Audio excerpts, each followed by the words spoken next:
तो हेलो दोस्तों, स्वागत है आपका एक और क्लास में। आज के जो क्लास अपना 10th क्लास होने वाला है, इससे पहले हम मतलब 9 क्लासेस कर चुके हैं। अगर आपने वो क्लासेस नहीं देखी तो आप अगर स्टार्टिंग से देख रहे हो ना, पूरा परसेंटेज चैप्टर अगर आपको पढ़ना है तो आप स्टार्टिंग से देखो।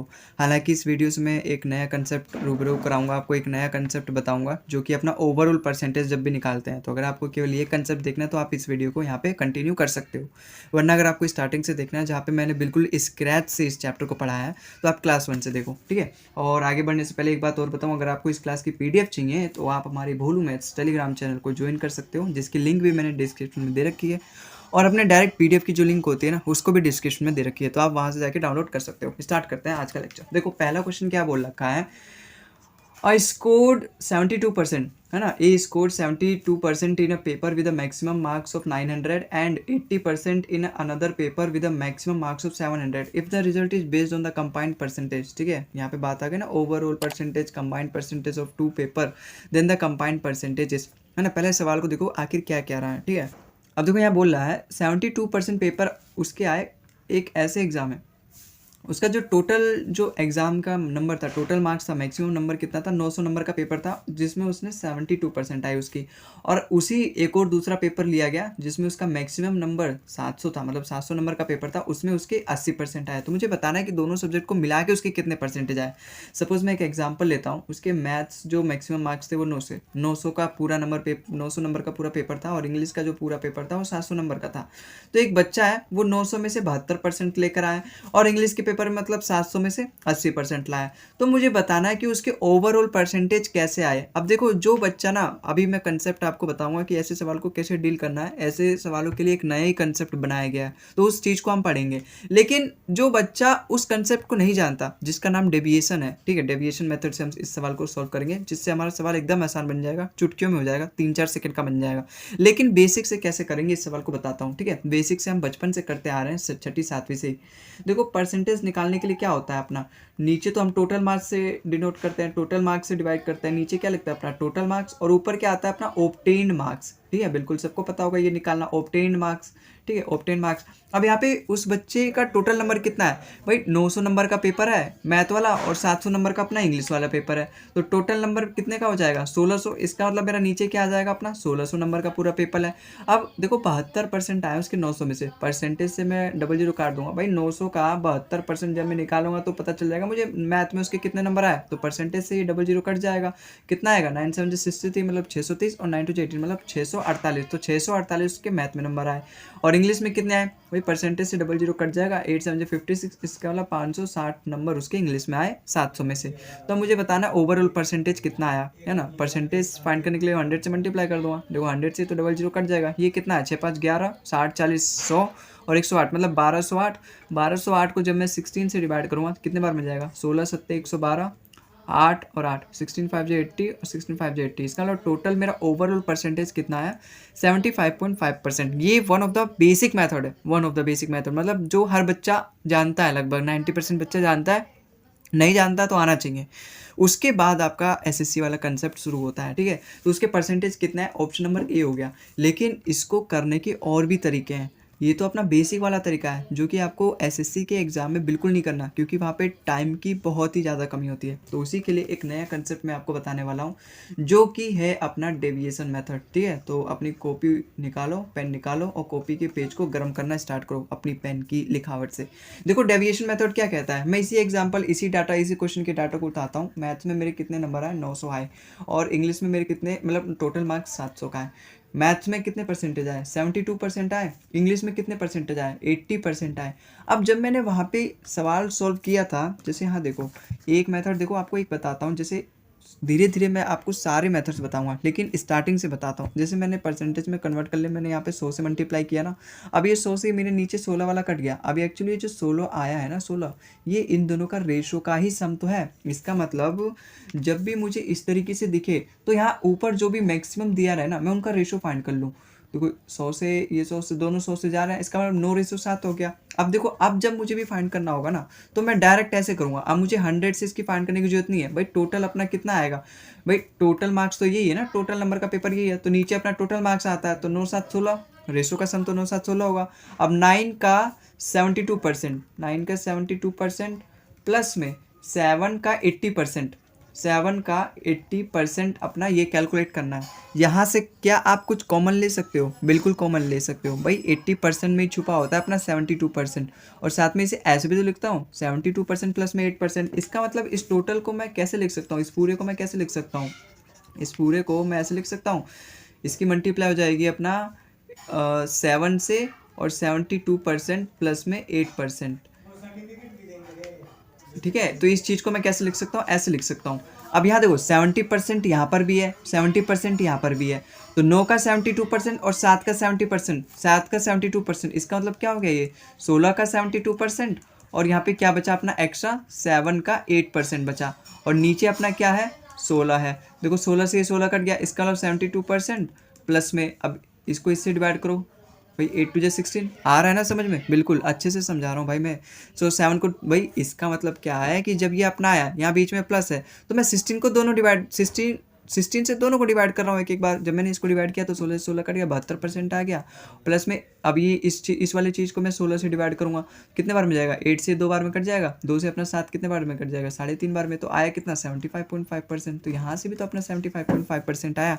तो यहाँ से देखो मैंने आपको क्या बताया, यहाँ से कॉमन फॉर्मन नहीं लेना आपको। एक चीज़ यहाँ से समझो, हालांकि ये चीज़ मैंने आपको पूरा समझाने के लिए किया है, ठीक है, लेकिन आपको एक कॉमन फॉर्मन नहीं लेना। आप यहाँ से क्या ऐसे नहीं कर सकते भाई? एक बात आप बताओ, अगर मार्केट में, ठीक है, आलू टमाटर भिंडी प्याज लहसुन सबके रेट 5% बढ़ गए, तो हमारा महंगाई पूरा 5% बढ़ गया, मैं यही तो कहूँगा है भाई। कोई भी चीज़ बराबर, जैसे आपके घर में 5 फैमिली हैं, ठीक है, 5 लोग हैं, सपोज़ आपके जितने भी 5 लोग हैं, एक 100 रुपये कमाते हैं, एक 200 रुपये कमाते हैं, एक 150 रुपये कमाते हैं, एक 300 रुपये कमाते हैं, और एक 70 रुपये कमाते हैं, जो सबसे छोटा वाला है, ठीक है। तो सबकी सैलरी 5% बढ़ गई। सबकी सैलरी क्या, दिवाली मेला है, सबकी सैलरी 5% बढ़ गई, ठीक है, सबकी सैलरी 5%, सबकी, इसकी भी, इसकी भी, इसकी भी, इसकी भी, इसकी भी। तो मैं क्या कह सकता हूँ कि हमारे घर की जो इनकम है वो 5% बढ़ गई, बिल्कुल बढ़ गई। क्या मैं कह सकता हूँ? समझ में आ रही है ना? तो बहुत ही बेसिक सी चीज़ बता रहा हूँ मैं ये, कि अगर सबकी इनकम 5% बढ़ गई, तो इसका मतलब मैं कह सकता हूँ ओवरऑल 5% तो बढ़ा ही है, सबका 5% बढ़ गया। तो यहाँ पर से मैं ये समझ सकता हूँ भाई, 900 मार्क्स टोटल है, उसमें से 72% आए। ऐसे 700 नंबर है, उसमें मेरे 80% आया। तो 80% को मैं ऐसे यहीं पे डायरेक्ट नहीं समझ सकता कि 72% प्लस में 8% लिखा है। देखो यहाँ पर भी 72% है, यहाँ पर भी 72% है। इसका मतलब भले ही कुछ भी मेरे परसेंटेज आए, 72% तो मेरा बड़ा ही है, बढ़ा है बिल्कुल। 72% मेरा ओवरऑल 72% तो बढ़ा ही है, लेकिन उससे ज़्यादा परसेंटेज बढ़ा है। क्यों? क्योंकि यहाँ पे 8% एक्स्ट्रा बढ़ा है। और 8% किसका एक्स्ट्रा बढ़ा है? 7 का। ये रेशो तो आप हर क्वेश्चन में ले सकते हो, हर मेथड में। तो मैंने रेशो ले लिया, तो 7 का 8%, तो किसका, उसको जो एक्स्ट्रा बढ़ा है अपना, उसको मैं प्लस कर दूंगा। तो 7 का 8% मैं प्लस कर दूंगा। अब एक्चुअली ये टोटल से डिवाइड होगा, क्योंकि मैं ये टोटल से डिवाइड कर, मैं जो परसेंटेज फाइंड करता हूँ मार्क्स का, वो टोटल से डिवाइड करना पड़ेगा। तो 9 7 16। अब देखो यहाँ पर भी बिल्कुल सेम आएगा भाई, 8 से चल जाएगा 2 बार में, 2 से 7 अपना 3.5 बार में। तो यहाँ पे कितना आ जाएगा अपना 75.5%। आई होप आपको समझ में आया होगा, ठीक है। एक बार फिर से बता देता हूँ स्टार्टिंग से करके। देखो ये पूरा क्या लिखा है, सपोज अपना क्या है, यहाँ पे एग्जांपल है मैथ्स और इंग्लिश। ये अपना टोटल 900 नंबर का पेपर है, ये अपना 700 नंबर का पेपर है। इसमें अगर आपके 72% आए, इसमें आपके 80% आए, तो आपको ओवरऑल परसेंटेज फाइंड करना है। ओवरऑल आखिर परसेंटेज अपना आएगा कितना, वो हमें फाइंड करना है। तो देखो कैसे फाइंड करोगे भाई। 80% का मतलब क्या है? 72% प्लस में 8%। भाई ये, इसका भी मेरे को 72% मिला है, इसका भी 72% मिला है। जब मैं दोनों का कंबाइन करूंगा तो भी मेरे को 72% तो मिलेगा ही। भाई आपके एग्जाम होते हैं मैथ्स में, इंग्लिश में, एसएसटी में, साइंस में, हिंदी में, ठीक है, ईवीएस में, मतलब जो भी अपना कंप्यूटर अगले सब्जेक्ट्स होते हैं, उन सब में 70 से ऊपर आए, सब में 70 से ऊपर आए। अगर 100 नंबर का पेपर है तो सब में 70 से ऊपर आए। तो क्या आपकी परसेंटेज 70 से ऊपर नहीं रहेगी? 70 से तो ऊपर ही रहेगी, है ना। सब में 70 से ऊपर है, इसका मतलब 70% तो आपके कहीं ना कहीं उससे एक्स्ट्रा आ सकते हैं, अगर कहीं ज़्यादा कम मिले हैं तो। लेकिन किसी में भी 70% से कम नहीं आया, तो इसका मतलब आपका जो ओवरऑल परसेंटेज बनेगा वो 70% से ऊपर ही बनेगा। तो वही मैं यहाँ पे बताना चाहता हूँ भाई, यहाँ पे 900 का भी 72% मिला है मुझे, और 700 का भी 72% से ज़्यादा मिला है। इसका मतलब 72% तो मेरा आएगा ही आएगा। लेकिन मुझे 8% एक्स्ट्रा मिला है, तो 8% किसका एक्स्ट्रा मिला है? 700 का। और 700 का देखो यहाँ पे पहले रेशो ले लो, 100 से 100 घट गया, ठीक है। तो 8 7 56, इसका मतलब 7 का मेरे को 8% मिला है, और मैं टोटल से डिवाइड करूँगा, क्योंकि परसेंटेज जब भी मैं फाइंड करता हूँ नीचे टोटल से डिवाइड कर देता हूँ, वही मार्क्स का परसेंटेज निकालने आता है, बचपन से हम यही सीखते हैं। तो टोटल कितना है, 9 7 16, अब ये कट जाएगा, 8 दूनी 16 और 7 को जब मैं 2 से डिवाइड करूँगा तो 3.5 आएगा, तो 72 प्लस 3.5 75.5% अपना करेक्ट आंसर हो जाएगा। और यही मैं 3 बार तीसरी चौथी बार लेकर आया हूँ, वही डाटा है बट मेथड अलग अलग है, ठीक है। एक तरीका और है, आप इसको ऐसे भी कर सकते हो। दूसरा तरीका क्या है अपने पास, जैसे अपने पास ये डाटा वही है, मैथ्स है, इंग्लिश है, ये अपना 900 नंबर का एग्ज़ाम है, ये अपना 700 नंबर का एग्ज़ाम है, आपके 72% आए और यहाँ पे कितने परसेंट आए, 80% आए। तो मुझे ओवरऑल परसेंटेज फाइंड करना है कि मेरे ओवरऑल परसेंटेज कितने आए। देखो यहाँ पे 72% आए मेरे, यहाँ पे 80% आए। देखो यहाँ पे 72%, यहाँ पे 80%। देखो दोनों बराबर नहीं है, अगर ये दोनों बराबर होते, यहाँ पर भी 72% होता तो मेरे 72% आते दोनों में, ठीक है, दोनों का जो मैं ओवरऑल निकालता।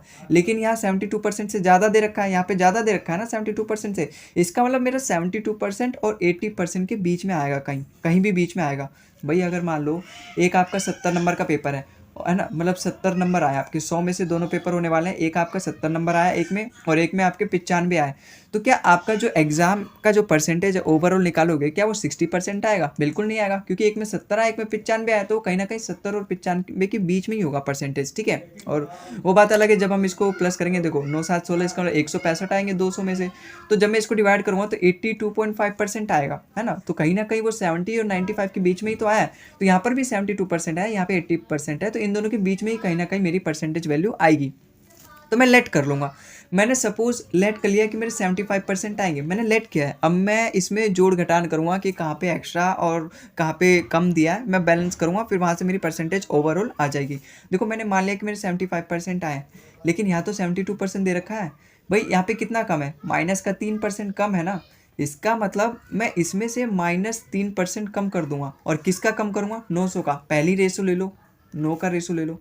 भाई 75% मैंने मान के चला, लेकिन मेरे यहाँ पे 72% है, मैंने तो 75% लिया है, तो मैं बैलेंस करने के लिए यहाँ पे -3 कर दूंगा, क्योंकि यहाँ पे 72% है। जब मैं इसमें -3 करूँगा 9 का 3%, तभी तो मेरा 72 होगा। मुझे एक्चुअली बैलेंस करना है और कुछ नहीं करना, है ना। तो मुझे यहाँ पर भी बैलेंस करना है बस। तो 3% 9 का मैंने बैलेंस कर दिया। यहाँ पे क्या है भाई, 75% मैंने माना, लेकिन यहाँ पे 80% है, 80% है ना, तो मैं यहाँ पे बैलेंस करने के लिए इसमें 5% और ऐड कर दूंगा। 5% किसका, 7 का। देखो मैंने 75% माना, यहाँ पे अपना 72% दे रखा है, यहाँ पे माइनस है, इसलिए मैंने माइनस कर दिया है, इसको मुझे 72 बनाना है। अब यहाँ पे 80 है, 80% है, अब मैंने तो 75% लिया, तो मैं 5% और ऐड कर दूंगा, क्योंकि मुझे यहाँ पे अब 80 बनाना है, ठीक है। एक्चुअली बैलेंस करना होता है बस। 75 मैंने लेट कर लिया, अब एक बार इसको बनाने के लिए मैंने माइनस करना पड़ा, और इसको बनाने के लिए मुझे प्लस करना पड़ेगा, तो मैंने 5% ऑफ 7 कर दिया। अब टोटल से डिवाइड कर दो, 9 7 16, ठीक है। अब देखो भाई यहाँ पे 5 का 7% मतलब 35%, और यहाँ पे 9 3 27, तो ये माइनस का 27% आया, और ये माइनस प्लस का 35% आया। अब 35 में से 27 जाएगा तो कितना बचेगा अपना, 8, तो ऊपर 8 आ गया। अब 8 से जब ये 2 जाएगा, 2 बार में जाएगा, तो 1/2 आ गया। 1/2 मतलब 0.5% आएगा मेरा प्लस का, क्योंकि 35 अपना बड़ा होल साइन है। तो क्या है अपना टोटल 75%, प्लस में 0.5% होगा क्या अपना 75.5%। और यही तो हमारा आंसर भी है, देखो यहाँ पे यही तो हमारा आंसर भी है, तो ऑप्शन नंबर ए इसका बिल्कुल करेक्ट हो जाएगा, ठीक है। तो आप चाहे इस वाले मेथड से करो, हालांकि ये करना बिल्कुल क्राइम है, आपको इस मेथड से नहीं करना, आप इस वाले मेथड से कर सकते हो। भाई ओवरऑल परसेंटेज मेरा 72% तो बढ़ेगा ही, एक्स्ट्रा जो बढ़ा है उसको मैं लास्ट में प्लस कर सकता हूँ। या फिर अपना अगला ये तरीका है कि आप कोई सा भी परसेंटेज लेट कर लो उन दोनों के बीच में, जो सबसे छोटा होगा जो सबसे बड़ा परसेंटेज होगा, उन दोनों के बीच में लेट कर लो, फिर बैलेंस करना स्टार्ट करो। यहाँ मैंने 75% लेना स्टार्ट किया, ठीक है। 75% मैंने यहाँ पे 75% लेट किया कि मेरे सपोज 75% के आसपास मेरे परसेंटेज बनेगी। तो यहाँ पे तो 72% दे रखा है, कितना कम है, माइनस का 3, तो मैंने इसमें से -3% कम कर दिया, क्योंकि इसको मुझे 72% के बराबर बनाना है। तो यहाँ पे मेरा बन गया। अब मैं प्लस करूँगा, ठीक है, प्लस करूँगा, क्योंकि ओवरऑल परसेंटेज में मतलब मुझे प्लस करना पड़ता है। अब 75% है, यहाँ पे क्या है 80% है, यहाँ पे 5 ज़्यादा परसेंट है ना, तो मुझे इसको बैलेंस करने के लिए मैं 75 में 5% और जोड़ दूंगा। भाई एक बार मुझे 72 के बराबर बनाना है, एक बार 80 के बराबर बनाना है, और दोनों को प्लस करना है, ठीक है। जब मैंने दोनों को प्लस किया तो 5% ऑफ 7 आया। अब दोनों को जब मैंने प्लस किया तो 27% आया, जो कि माइनस का आया, क्योंकि यहाँ पे माइनस किया गया, यहाँ पे प्लस का 35% आया। दोनों को जब मैंने आपस में मिलाया तो 8 आया मेरा उसका प्रोडक्ट, और 8 और नीचे क्या था मेरे यहाँ पे 16, 8 से चल जाएगा 2 बार में, तो 1/2 0.5 और 75.5% अपना यहाँ पे बिल्कुल भी करेक्ट आंसर हो गया आपस में जुड़ के, ठीक है। तो आई होप आपको समझ में आया होगा। अब इसी पे हम कुछ क्वेश्चन करते हैं, आप उनको करो।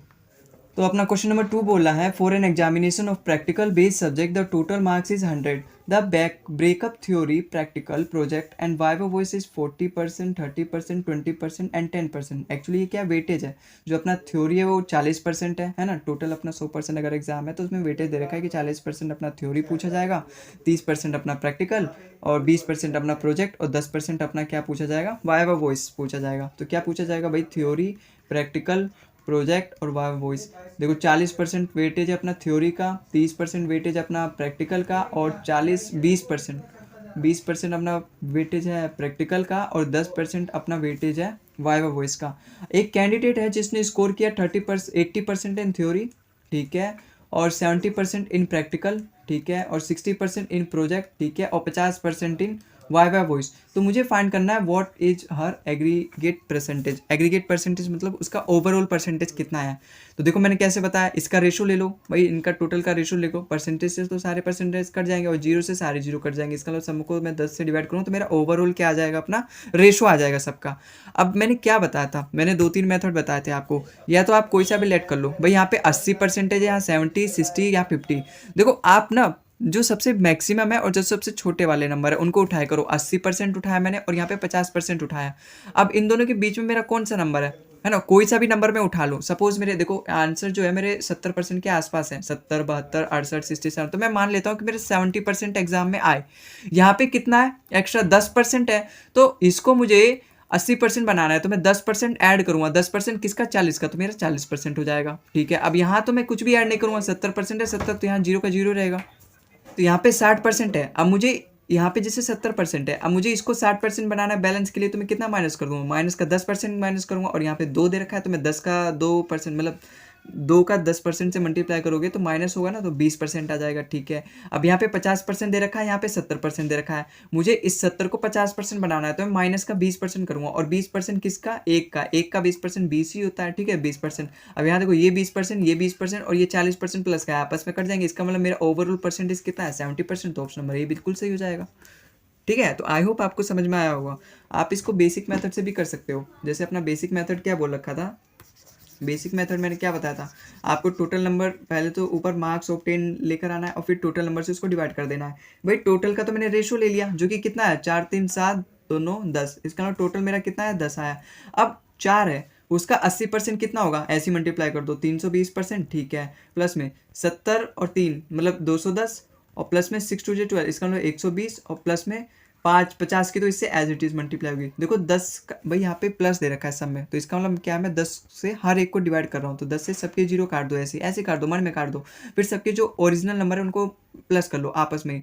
ये हो गया 53 और 12 कितना होगा अपना 65 प्लस 5 70। तो ऑप्शन नंबर ए इसका बिल्कुल करेक्ट हो जाएगा, ठीक है। तो ऐसे भी कर सकते हो आप, ठीक है। अगले सवाल पे करते हैं। सवाल की जो डाटा है ना उसको देख के हमें अपना रंग बदलना है, अपना मेथड चेंज करना है। जैसे इस सवाल में देखो, in an examination maximum marks of arts, social science, home science and history are 75, 90, 120 and 135 respectively.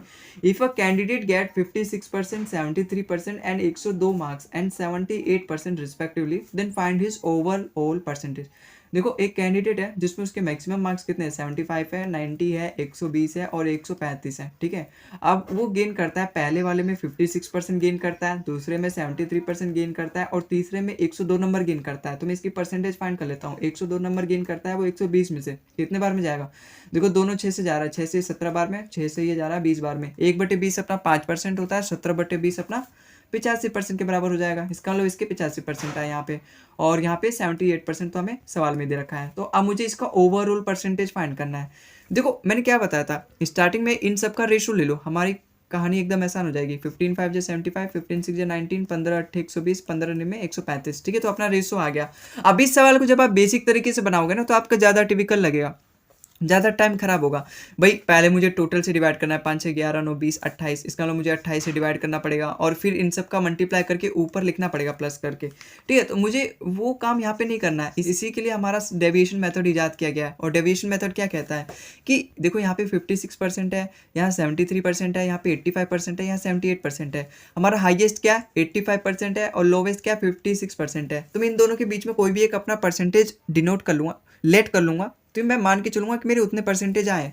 Suppose मैं यहाँ पे 70% ले लेता हूँ कि मेरे 70% आए होंगे एग्जाम में, ठीक है, मैं यहाँ पे लेट कर लेता हूँ। अब मुझे इन सबको बैलेंस करना है। देखो यहाँ पे 56% दे रखा है, तो मैं 70 में से कितना माइनस करूँगा, 56% आएगा, 14%। 14% किसका, 5 का, तो 14 5 जो 70, इसका मतलब 70% मुझे माइनस करना पड़ेगा, ठीक है। अब मुझे यहाँ पे टोटल से डिवाइड भी करना पड़ेगा, तो वो छोटा हो जाएगा, जो कि कितना आएगा, 6 5 11 8 19 19 8 28, ठीक है। तो यहाँ पे मुझे 28 से बाद में डिवाइड भी करना पड़ेगा। अब देखो यहाँ पे 73% दे रखा है, मैंने तो 70% लिया है, मुझे इसको 73% जब बनाना है तो इसमें 3% ऐड करूँगा। 3% किसका, 6 का, तो यहाँ पे 3% 6 का मतलब 18% ऐड कर दूंगा। अब यहाँ पे 85% दे रखा है, मुझे 70% को 85% बनाने के लिए 15% ऐड करना पड़ेगा। 15% किसका, 15 8 120, इसका मतलब मुझे 120 ऐड करना पड़ेगा, ठीक है।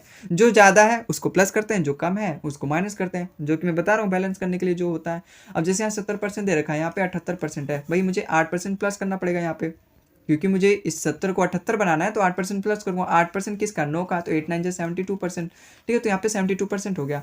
अब देखो जो भी कट रहा है वो काट दो, ये माइनस का 70% है और ये प्लस का 70, तो यहाँ पे प्लस का 2 बचा है। अब प्लस का 2 28 के साथ ऐड हो जाएगा 20, और 120 और 20 140, इसका मतलब ये पूरा प्लस करके मेरा कितना आया, 140 आया। ऊपर मेरा पूरा प्लस करके कितना है, 140 आया, और नीचे 28 है, 28 पंजे 140, और ये तो यहाँ पे माइनस का नहीं रहेगा ना, अब ये प्लस का हो जाएगा, क्योंकि माइनस का एक ही था 70% और बाकी सब अपने प्लस के थे, तो बड़े हो गए। तो 28 पंजे 140, इसका मतलब ये प्लस का 5 आया, तो 70% प्लस का 5% अपना कितना है, 75%। तो इसका मतलब ओवरऑल परसेंटेज अपना ऑप्शन नंबर ए 75% आया समझ में आपको, ठीक है। आओ अगले सवाल पे चलते हैं, आई होप आपको समझ में आया होगा। 35% of the student in a college are girls and the rest are boys. देखो 35% जब गर्ल्स हैं, ठीक है, तो बाकी के बच्चे 65% अपने बॉयज़ होंगे, बिल्कुल। इन दोनों का रेशो ले लो, रेशो क्या आएगा, रेशो 7 लेते चलो। रेशो क्या आएगा यहाँ पे, 7 पंजे 35 और 13 पंजे 65, तो ये 7 आ गया, ये 13 आ गया। The total number of student in a college is 2800, ठीक है। 75% of the boys and 85% of the girls pass the final examination, then the percentage of total student who pass the final examination. भाई 75% अपने boys पास हुए हैं, इसका मतलब 75% अपने boys पास हुए हैं, और 85% अपनी गर्ल्स पास हुई हैं, तो 85% अपनी क्या पास हुई हैं, गर्ल्स पास हुई हैं। तो मुझे फाइंड करना है कि overall total percentage, total students percentage में मुझे फाइंड करना है कि कितने फाइनल एग्जामिनेशन में पास हुए। और यहाँ पे 85% दे रखा है, यहाँ पे 75% दे रखा है, इसका मतलब देखो यहाँ पर भी 75% है, यहाँ पर भी 75% छुपा हुआ है, इसका मतलब मेरा 75% तो आएगा ही आएगा। लेकिन यहाँ 10% एक्स्ट्रा है, और 10% किसका, 7 का, तो 70% हो गया भाई। 10% इंटू 7 मतलब 70%, टोटल से मैं डिवाइड करूँगा, 13 + 7 20 हो गया। अब जब मैं इसको डिवाइड करूँगा इससे, तो 7/2 3.5, तो 75% प्लस 3.5% मतलब 78.5%, तो ऑप्शन नंबर डी इसका बिल्कुल करेक्ट हो जाएगा, ठीक है। तो आई होप आपको समझ में आया होगा। बस आपको एक बार कंसेप्ट सीखना है, फिर उसको अप्लाई करना है, और वो आंसर जो आपका निकल के एकदम सेकंड में आएगा।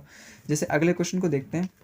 अगला क्वेश्चन है, the ratio of the number of boys and girls in a college is 7:5। इस बार पहले ही से दे रखा है रेशो, 7:5 दे रखा है। If 65% of the boys and 81% of the girls are scholarship holder, then the percentage of student who do not get scholarship. देखो भाई, मुझे इस बार दे रखा है 65% और 81%, 65% बॉयज़ और 81% गर्ल्स स्कॉलरशिप उन्हें मिली है। तो मुझे फाइंड करना है किस किस को स्कॉलरशिप नहीं मिली। Find the total percent then the percentage of students who do not get scholarship. भाई मैं डायरेक्ट निकाल दूंगा ना, भाई यहाँ पे 65% को मिली है, इसका मतलब मेरे 35% बॉयज़ को नहीं मिली है। और यहाँ पे क्योंकि मुझे who do not get scholarship, मुझे ऐसे बच्चों की परसेंटेज फाइंड करनी है जिनको स्कॉलरशिप नहीं मिली, तो मैं डायरेक्ट उन्हीं का निकालूंगा। क्या पहले मैं परसेंटेज निकालूँ, पास किसको मिली है स्कॉलरशिप, फिर उसको 100 में से माइनस करूँ, तो मैं डायरेक्ट ऐसे निकाल लूँगा। अब यहाँ पे 81% गर्ल्स को मिला है, इसका मतलब किसको नहीं मिला है, 19% गर्ल्स को नहीं मिला है। तो ये मेरा आ गया डाटा। अब मुझे यहाँ पे ओवरऑल परसेंटेज निकालना है। देखो यहाँ पे 35% है, यहाँ पे 19% है, तो यहाँ पे देखो 19% यहाँ पर भी है, 19% यहाँ पर भी है, तो 19% तो मेरे मिले ही होंगे स्टूडेंट को सभी स्कॉलरशिप। लेकिन यहाँ पे एक्स्ट्रा मिला है, कितने को एक्स्ट्रा मिला है, 16 16 7 112, इसका मतलब 112 ओवर कितना आ जाएगा, वही डिवाइड करना पड़ेगा मुझे टोटल से। कितने बार में डिवाइड करूँ, 7 5 12, 12 से मुझे डिवाइड करूँगा, 12 9 में 108, प्लस में 4/12 मतलब 1/3, तो 19 और 9 कितना होगा, 28, 28 और 1/3, 1/3 मतलब 0.333%, तो 28.33%, तो ऑप्शन नंबर 20 का बिल्कुल करेक्ट हो जाएगा, ठीक है। तो आई होप आपको समझ में आया होगा। जैसे अगला क्वेश्चन है अपना, अगला क्वेश्चन करो अब। In an examination, 45% of all the students who appeared are boys and rest are girls.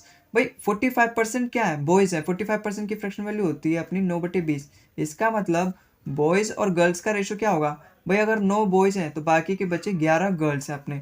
If 60% of the boys and 70% of the girls pass, then what is the percentage of students who failed. भाई 60% boys पास है और 70% girls पास है, मुझे find करना है percentage of students जो कि fail हो गए हैं। तो मैं डायरेक्ट निकाल लूंगा भाई 60% जब बॉयज़ पास हैं तो 40% बॉयज़ मेरे फेल होंगे, ठीक है। और यहाँ पे 70% जब गर्ल पास है, इसका मतलब 30% गर्ल्स जो होंगी वो फेल होंगी। तो यहाँ से मेरा ओवरऑल परसेंटेज आ जाएगा कि कितने परसेंट स्टूडेंट मेरे फेल हैं। अब देखो यहाँ पे 40% दे रखा है, यहाँ पे 30%, इसका मतलब यहाँ पर भी 30% दे रखा है, तो 30% से तो अपना ज़्यादा ही आएगा। कितना ज़्यादा आएगा, 10%, 90 का, इसका 9 का, तो 10% 9 की जब मैं मल्टीप्लाई करूँ तो 90 हो जाएगा। टोटल से मैं डिवाइड कर दूंगा, 11 9 20, तो यहाँ पे कितने बार में जाएगा, 9 को जब मैं 2 से डिवाइड करूँगा 4.5, तो 34%। ऑप्शन नंबर डी इसका बिल्कुल करेक्ट हो जाएगा। ठीक है, तो आई होप आपको समझ में आया होगा। अच्छे अच्छे क्वेश्चन है ये, लेकिन अच्छे होने के लिए जिसने क्वेश्चन कंसेप्ट को अच्छे से समझा है। तो पहले तो मैं आपको यही बोलूँगा कि कंसेप्ट को अच्छे से समझो, और फिर ये जितने भी मैं सवाल करवा रहा हूँ इन सभी को कॉपी में एक बार देख देख के प्रैक्टिस करो। ठीक है, तो आओ अगले सवाल पे चलते हैं। In a class, 83:1/3% of the number of students are girls and rest are boys. 83:1/3% की फ्रैक्शन वैल्यू 6, क्योंकि 1/6 होता है, 16:1/3% और 5/6 होगा अपना 83:1/3%। Of the number of students are girls, इसका मतलब गर्ल्स और बॉयज़ का रेशो दे रखा है। देखो 6 में से 5 अपने गर्ल्स हैं, तो बाकी के बचे एक अपना बॉयज़ होगा, मतलब हर 6 बच्चों में से 5 गर्ल्स हैं, एक बॉयज़ है। And rest are boys. If 60% of the number of boys and 80% of the number of girls are present, then what percentage of the total number of student in the class is absent? भाई मुझे absent find करना है, और यहाँ पे क्या दे रखा है, present दे रखा है। भाई 60% जो boys हैं वो present है, मुझे absent का फाइंड करना है, तो मैं डायरेक्टली absent का ही फाइंड करूँगा। जब मेरे 60% बॉयज़ पास हैं तो कितने परसेंट बॉयज़ मेरे फेल हैं। जब मेरे 60% बॉयज़ प्रेजेंट है तो कितने परसेंट बॉयज़ एब्सेंट है, 40% बॉयज़ एब्सेंट है, 40% बॉयज़ होगा, यहाँ पे गर्ल्स में नहीं आएगा ये। ठीक है, और 80% गर्ल्स प्रेजेंट है, तो 20% गर्ल्स अपनी क्या है, एब्सेंट है। तो मुझे एब्सेंट का ही ओवरऑल परसेंटेज निकालना है, तो यहाँ से ओवरऑल परसेंटेज आएगा। ठीक है, अब देखो यहाँ पे डाटा एकदम ईजी है, तो मैं ऐसे ही कर लूँगा, 20 पंजे 100 और 40 का ऐसे प्लस कर लो, 140 हो जाएगा, और 5 और 6 से डिवाइड कर लो, कितने बार में जाएगा भाई, 23 छिक्का 138 होता है, 23 छिक्का 138, 2/6 आ जाएगा, इसका मतलब 1/3, तो 23:1/3 अपना ऑप्शन नंबर 1 करेक्ट हो जाएगा। भाई यहाँ पे मैंने क्या ट्रिक अपनाया, भाई देखो भाई 5 का 20%, इसका भाई टोटल कितना है अपना, टोटल का रेशो दे रखा है, टोटल अपना चाहिए, नीचे टोटल नंबर होता है, और ऑप्टेन भाई 5 का 20% मतलब मल्टीप्लाई कर दो तो 100% आएगा, प्लस में यहाँ क्या है 1 का 40% मतलब 40%, तो 100% प्लस 40% मतलब 140%, 140% को जब मैं 6 से डिवाइड करूँगा तो अपना 23:1/3% आया, जो कि ऑप्शन नंबर 1 करेक्ट हो गया। यहाँ पर भी मैंने अपना रंग बदला है ना, सवाल का जब मैंने डाटा देखा इतना ईजी निकल के आया, तो मैं ऐसे भी कर सकता हूँ है ना, या फिर मैं आप इसको दूसरे मेथड से भी कर सकते हो। भाई दूसरा मेथड मैंने क्या बताया, दूसरा मेथड मैंने बताया कोई सा भी लेट कर लो, जैसे यहाँ पे 20% है, यहाँ पर भी 20% है, इसका मतलब मेरा 20% तो आएगा ही, 20% तो आएगा यहाँ पे।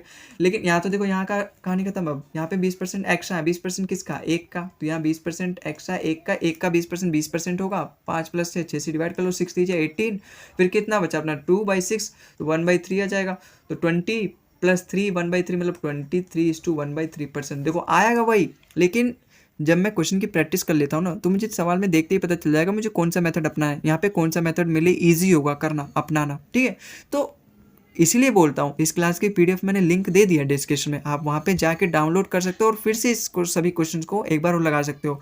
वो जो पीडीएफ मैंने अपलोड करी है वो एनोटेशंस के साथ है, मतलब ये सारे आंसर आपको वहाँ पे दिखेंगे। पहले आप क्वेश्चन को देखें, यहाँ पर जो है आंसर को बिल्कुल मत देखना। ठीक है, क्वेश्चन देख के खुद करने की कोशिश करना, अपनी नज़रों को कंट्रोल करो, खुद करने की कोशिश करना, अगर नहीं देख पाए तभी आप आंसर पे देखना। ठीक है, आओ अगले सवाल पे चलते हैं। अगला सवाल है अपना, there are 2800 student in a school, out of which 75% participate in a sport competition. ठीक है, 2800 बच्चे हैं स्कूल में, जिसमें से 75% ने पार्टिसिपेट किया है कि स्पोर्ट कॉम्पिटिशन में। Out of those who participate 60% are boys and 35% of the boys and 25% of the girls qualify for the final round of the competition, then what percentage of the school will participate in the final round। देखो पहले question को समझो क्या बोल रखा है, एक school में पूरा 2800 बच्चे हैं, ठीक है, जिसमें से 75% ने पार्टिसिपेट किया, इसका मतलब 100% बच्चे हैं तो उसका 75% बच्चों ने पार्टिसिपेट किया, जिसमें से 60% क्या है, बॉयज़ हैं, 60% बॉयज़ हैं, इसका मतलब 40% गर्ल्स हैं। भाई 75% लोगों ने पार्टिसिपेट किया, अभी 75% जो है मेरे लिए 100% के बराबर है जो बच्चे स्पोर्ट कंपटीशन में फाइंड करते हैं। ठीक है, पार्टिसिपेट करते हैं। तो अब इन 100% में से जब 60% भाई 75 का 60% मतलब 75% में से 60% बच्चे बॉयज़ हैं, तो उसमें से बच्चे 40% बच्चे 75 के 40% बच्चे अपने गर्ल्स हो जाएंगे। अब क्या बोल रखा है 35% of the boys and 25% of the girls qualified for the final round.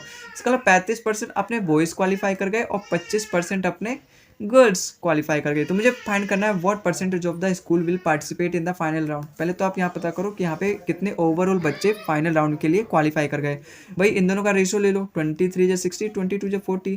ठीक है, अब देखो यहाँ पे 35% है, यहाँ पे 25% है। डाटा बहुत आसान है। 35 दिया 105 प्लस में 25 दूनी 50 और 3 2 5 मैं टोटल से डिवाइड करता हूँ।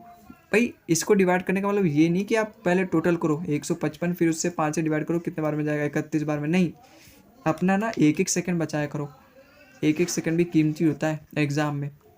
यहाँ पे आप क्या कर सकते हो 5 को एक बार इससे डिवाइड करो, 5 को एक बार इससे डिवाइड करो, ये जाएगा अपना 21 बार में, ये जाएगा अपना 10 बार में। 21 + 10 31, तो डायरेक्ट आ गया अपना 31। पूरा प्लस करके फिर डिवाइड करना। यहाँ पे मेरे 2-3 सेकंड खराब होते, वो 2-3 सेकंड मेरे लिए बहुत ही कीमती है, खासकर एग्जाम में मेरी पूरा कैरियर चेंज कर सकते हैं। तो 31% आया। अब ये 31% अपने मतलब टोटल जो बच्चे हैं वो क्वालिफाई करके गए, बॉयज़ हो चाहे गर्ल्स हो, टोटल का मिला के। तो ये 31%। अब मुझे क्या फाइंड करना है what percentage of the school, मुझे स्कूल फाइंड करना है। स्कूल के कितने % बच्चे पार्टिसिपेट जो किए थे फाइनल राउंड में क्वालिफाई कर गए। तो अपना 75% का 31 आया, तो मैं इसको कैसे लिखूँ भाई 31 ऑफ 75%। और मुझे फाइंड करना है टोटल 100% में से, क्योंकि अपने जो टोटल स्कूल में बच्चे हैं वो 100% है, उसमें से 75% के 31% बच्चों ने फाइनल राउंड में क्वालिफाई किया, तो ये तो अपना आ जाएगा 31 ऑफ 75%। और नीचे भाई 75% का 31 बच्चों ने क्वालिफाई किया है, नीचे 100% में, क्योंकि मुझे टोटल स्टूडेंट में से पता करना है तो मैं नीचे टोटल से डिवाइड कर लूँगा। अब देखो कट रहा है, परसेंटेज से परसेंटेज तो कट जाएगा। 25 दिया 75, 25 चौका 100, 21 दिया कितना हो जाएगा अपना 93, और 4 से जब ये जाएगा कितने बार में जाएगा, देखो 23 चौका 92 होता है, 23:1/4%। तो ऑप्शन नंबर डी इसका बिल्कुल करेक्ट हो जाएगा। आई होप आपको समझ में आया होगा सवाल। ठीक है, तो सवाल को जब आप समझोगे ना, स्टेप 1 आपका वहीं पे कंप्लीट हो जाएगा। फिर स्टेप 2 आपको देखना है कौन सा मेथड लगाना है। वो मेथड मैं आपको तीनों चारों मेथड बता चुका हूँ, डेविएशन मेथड, वो आपको देखना है कि यहाँ पे कौन सा लगा सकते हो आप। ठीक है, फिर उसके बाद आपको सवाल को एक बार और पढ़ना है कि पूछा क्या गया है। जो पूछा गया है डायरेक्ट उस पर अटैक करो और डायरेक्ट सवाल में जो ऑप्शन है उनको हिट कर दो। ठीक है, आओ अगले सवाल पे चलते हैं। अगला सवाल है अपना, in a factory there are 3 types of machine A B and C which produce 25%, 35% and 40% of the total product respectively. A, B and C produce 3%, 4% and 5% defective product respectively. Then what is the percentage of non-defective product? अब यहाँ पर भी देखो, यहाँ पर भी आप ना डबल खेलने की कोशिश मत करना। यहाँ पे खेलने की कोशिश मत करना मतलब भाई पहले सवाल को समझो। एक फैक्ट्री है जहाँ पे A, B, C 3 मशीन है ना। अब A वाली जो मशीन है वो 25% काम करती है, ठीक है, मतलब इतने % प्रोड्यूस करती है प्रोडक्ट टोटल का।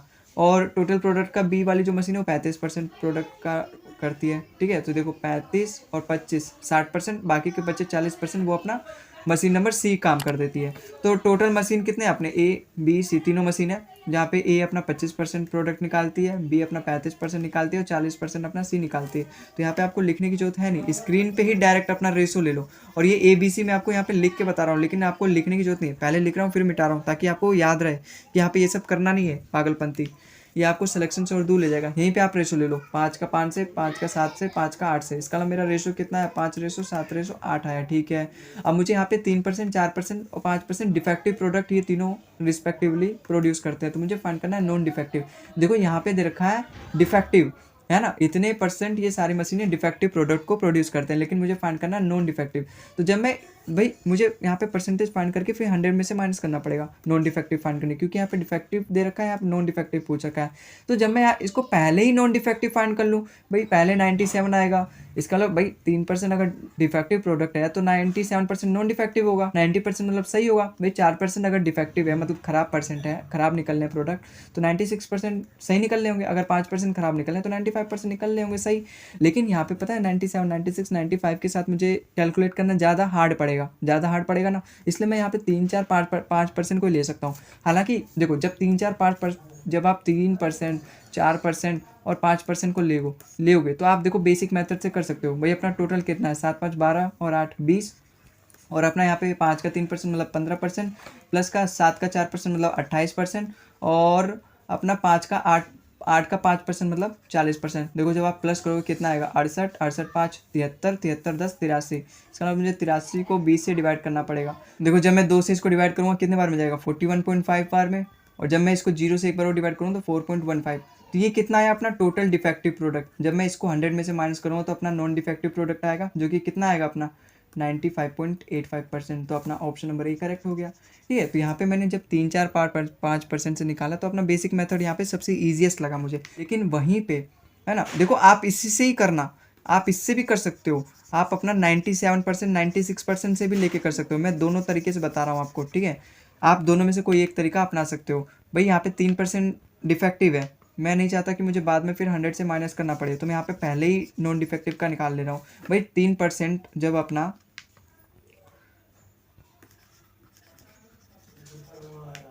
जब अपना 3% डिफेक्टिव है तो इसका मतलब 97% अपना नॉन डिफेक्टिव है। जब अपना 4% डिफेक्टिव है तो 96% अपना नॉन डिफेक्टिव है। जब अपना 5% डिफेक्टिव है तो 95% अपना क्या नॉन डिफेक्टिव है। अब देखो 97 96 95 है, तो मैं कोई सा भी एक परसेंटेज ले लेता हूँ। सपोज मेरे 95% नॉन डिफेक्टिव है, तो ये कितना है ज़्यादा, 2% है 5 का, तो मैं प्लस करूँगा 5 दूनी 10%, क्योंकि मुझे 95 को 97 बनाना है तो मैं 10% प्लस करूँगा। ठीक है ना, 2% प्लस 5 का 2%। ठीक है, अब यहाँ पे 96% दे रखा है, मुझे 95 को 96% बनाना है तो मतलब 1% प्लस करूँगा। 1% किसका, 7% का, तो मैं 7% प्लस करूँगा। ठीक है, अब यहाँ पे देखो तो 95% यहाँ पर भी है, 95% यहाँ पर भी है, तो मुझे यहाँ पे 0% प्लस करना पड़ेगा, तो मैं यहाँ पे कुछ नहीं प्लस करूँगा। अब यहाँ पे क्या है अपना, ये यहाँ पर ये 7 8 7 15 5 20, मुझे 20 से डिवाइड करना पड़ेगा क्योंकि मैं टोटल को डिवाइड करता हूँ ना 20 से। अब यहाँ पे देखो 17% आया, 17%, और यहाँ पे नीचे दे रखा है 20।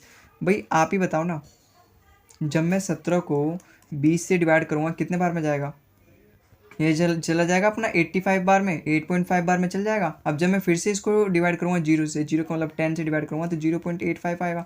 अब 0.85 को जब मैं 95 में प्लस करूँगा तो कितना आएगा अपना 95.85%। तो आप चाहे वैसे निकालो, चाहे आप डायरेक्टली निकालो नॉन डिफेक्टिव प्रोडक्ट का, अपना आंसर आएगा ऑप्शन नंबर ए ही। ठीक है, तो दोनों तरीके आपको पता होना चाहिए। मैंने दोनों तरीके क्यों करके बताए, भाई जब मैंने 3 4 5% निकाला तो मैं वहाँ पे ये वाला मेथड नहीं लगाऊंगा, वहाँ पे मैं बेसिक मेथड से अपना कैलकुलेट कर लूँगा। सबकी मल्टीप्लाई कर दो, सबकी मल्टीप्लाई कर दो, प्लस कर दो, फिर टोटल से डिवाइड कर दो। लेकिन यहाँ पे मैंने डिवीजन मेथड लगाया अपना, एक मैंने लेट कर लिया क्योंकि यहाँ पे बड़े बड़े डाटा है। यहाँ पे मैं मल्टीप्लाई करूँगा, उसमें मेरे 2 4 मिनट चले जाएंगे जो कि बहुत कीमती है, तो मैंने यहाँ पे डायरेक्ट डिवीजन मेथड लगाया, एक लेट कर लिया 95%, फिर उसको बैलेंस करना स्टार्ट किया, जो कि मेरा उससे कम समय लगा। ठीक है, तो आपको सवाल का डाटा देख के अपना रंग बदलना है, बस मैं यही कहना चाहता हूँ। आओ अगले सवाल पे चलते हैं। अगला सवाल अपना क्वेश्चन नंबर 10 क्या बोल रहा है यहाँ पे देखो, in an engineering institution a student grade is assess based on internal test 30%, assignment 30% and external exam, ठीक है यहाँ पे एक्स होगा, exams 40%। If student score 90% in internal test, 95% in assignment and 75% in external exam, then the overall grade of the student. देखो वही यहाँ पर भी ओवरऑल हमें पूछ रखा है, और सवाल को समझो पहले क्या बोल रखा है कि इंजीनियरिंग इंस्टीट्यूशन है जहाँ पर एक स्टूडेंट है, उसका जो वेटेज है, उसका जो पूरा 100% का वेटेज होता है, उसमें से 30% उसके इंटरनल टेस्ट में मिलने वाले हैं, असाइनमेंट से उसको 30% मिलने वाले हैं, और एक्सटर्नल एग्जाम से उसको 40% मार्क्स मिलने वाले हैं। और यहाँ पे उसका कितना उसने स्कोर किया है वो सारी चीजें बताया। अगर उसने 90% स्कोर किया इंटरनल टेस्ट में, 95% स्कोर किया असाइनमेंट में, और 75% अगर उसने स्कोर किया एक्सटर्नल एग्जाम में, तो हमें ये बताना है कि उसने ओवरऑल 100% में से कितना स्कोर किया है। जब हम तीनों को कंबाइन करना पड़ेगा हमें ओवरऑल फाइंड करने के लिए। तो देखो इंटरनल टेस्ट का कितना वेटेज है, असाइनमेंट का कितना वेटेज है, और एक्सटर्नल एग्जाम का कितना वेटेज है। हम यहाँ पे लिख देंगे भाई 30% मार्क्स उसको मिल रहे हैं, मतलब टोटल मैक्सिमम मार्क्स उसका इंटरनल एग्जाम का 30% है, 30% वेटेज है, असाइनमेंट का भी 30% वेटेज है, और एक्सटर्नल एग्जाम का भी 40% वेटेज है। उसने गेन कितना किया है, 90% गेन किया उसने इंटरनल टेस्ट में, ठीक है, और असाइनमेंट में उसने 95% गेन किया है, और एक्सटर्नल एग्जाम में उसने 75% गेन किया है। तो मुझे इसका ओवरऑल फाइंड करना है। देखो डाटा यहाँ पे बहुत ही ईजी है, मैं यहाँ पे पहले तो इन सब का रेशो ले लूँगा, ठीक है, ये परसेंटेज से और 10 आपस में सब कट जाएंगे तो इनका रेशो क्या आ जाएगा, 3:3:4 आ जाएगा। अब यहाँ पे डाटा इतना ईजी है ना कि मुझे डेविएशन मेथड लगाने की जरूरत ही नहीं है, मैं डायरेक्ट इन सब की इससे मल्टीप्लाई कर दूंगा तो मुझे पता चल जाएगा भाई 4 है यहाँ पे, 4 का 75% जो भी होगा, भाई 4 हमने रेशो लिया है, आप है कि हालांकि वो है 40% ही, 40% अपने आप में 100% होगा, ठीक है, 100% का 75% एक्चुअली हम यहाँ पे निकालेंगे। लेकिन उस चीज़ को समझो, और यहाँ पे डेविएशन मेथड मैंने बताया था उसका जो सबसे बेसिक मेथड है वो हम यहाँ पे लगा के कर सकते हैं। भाई 3 है, अब मैंने रेशो ले लिया तो 3 ही बचा ना, अब रेशो से हम कर रहे हैं तो 3 का 90% मतलब 3 की मैं 90 से मल्टीप्लाई कर दूँ तो आएगा कितना अपना 270%। तो मैं डायरेक्टली लिखूंगा यहाँ पे, ठीक है, टोटल जितना ऑब्टेन मार्क्स होगा उसको ऊपर लिखते हैं, फिर जितना टोटल मार्क्स होता है मैक्सिमम मार्क्स उसको हम नीचे लिखते हैं। तो यहाँ पे 9×27, ठीक है, प्लस में जब मैं 95 की 3 से मल्टीप्लाई करूँगा, देखो 9×27 होता है, फिर 5×15 मतलब 285% अपना आएगा, ठीक है। 75 का 2 गुना 150 होता है, ये उसका भी 4 गुना है, तो 150 का और 2 गुना कर दोगे तो 75 का 4 गुना हो जाएगा, तो 150 का 2 गुना कितना होता है अपना 300। अब मुझे इसे टोटल से डिवाइड करना है, टोटल अपना आया कितना 100% आया, लेकिन जब हमने उसका रेशो ले लिया तो 3:3:4 आ गया, मतलब कितना आ गया 3×3=6=4 10 आ गया।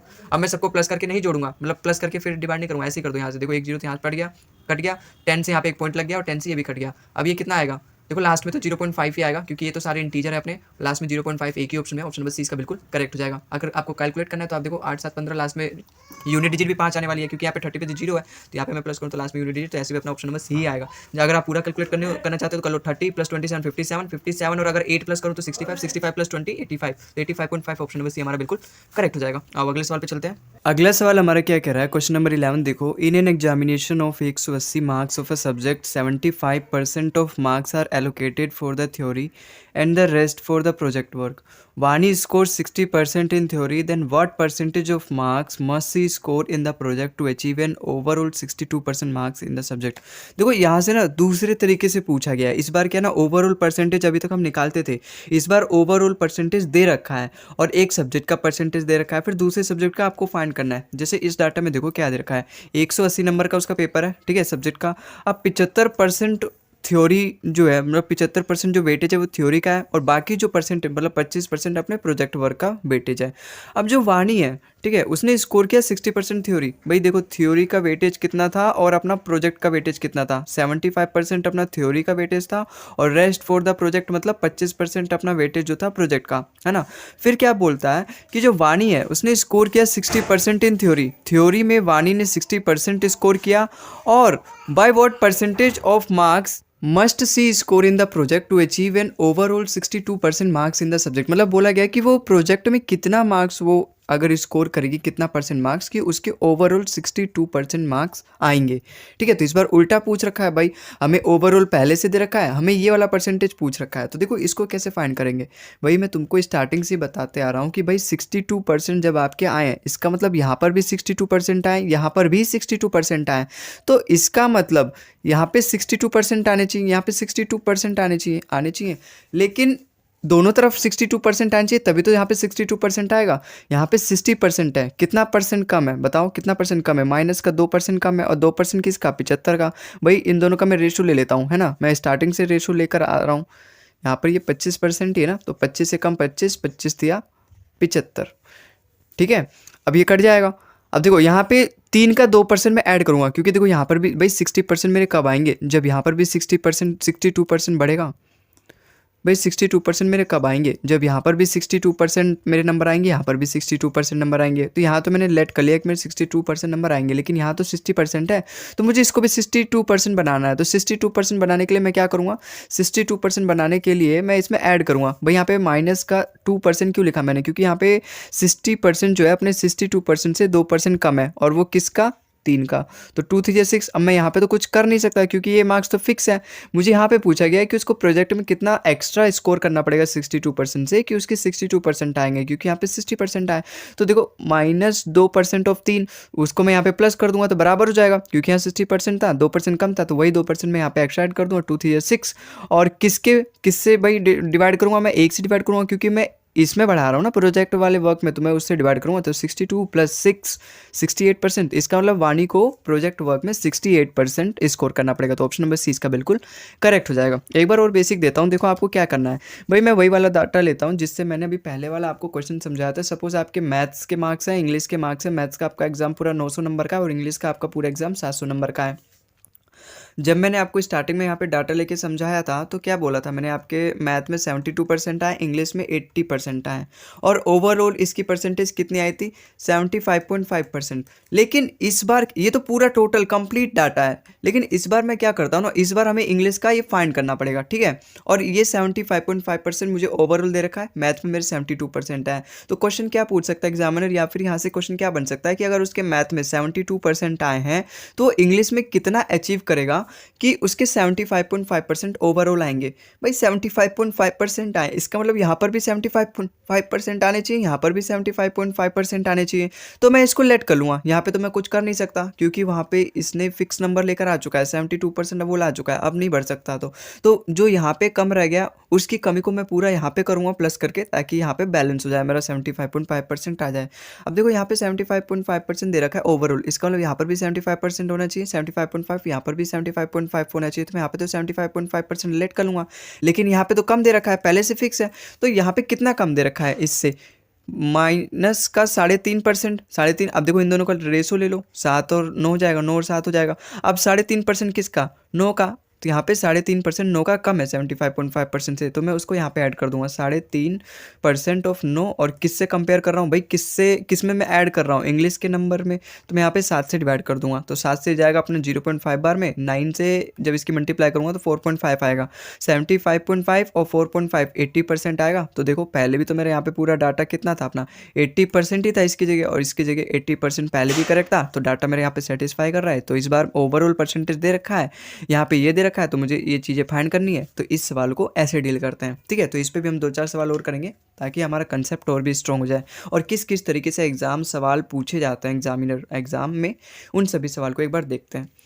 अभी सवाल में देखो क्या बोल रखा है, a certain number of student from school X appeared in an examination and 30% students fail, ठीक है। यहाँ पे स्टूडेंट यहाँ होना चाहिए, failed. 150% more students than from school X appeared in the same examination from school Y, okay, if 80% of the total number of student who appeared from x and y passed, then what is the percentage of total of student who failed from y।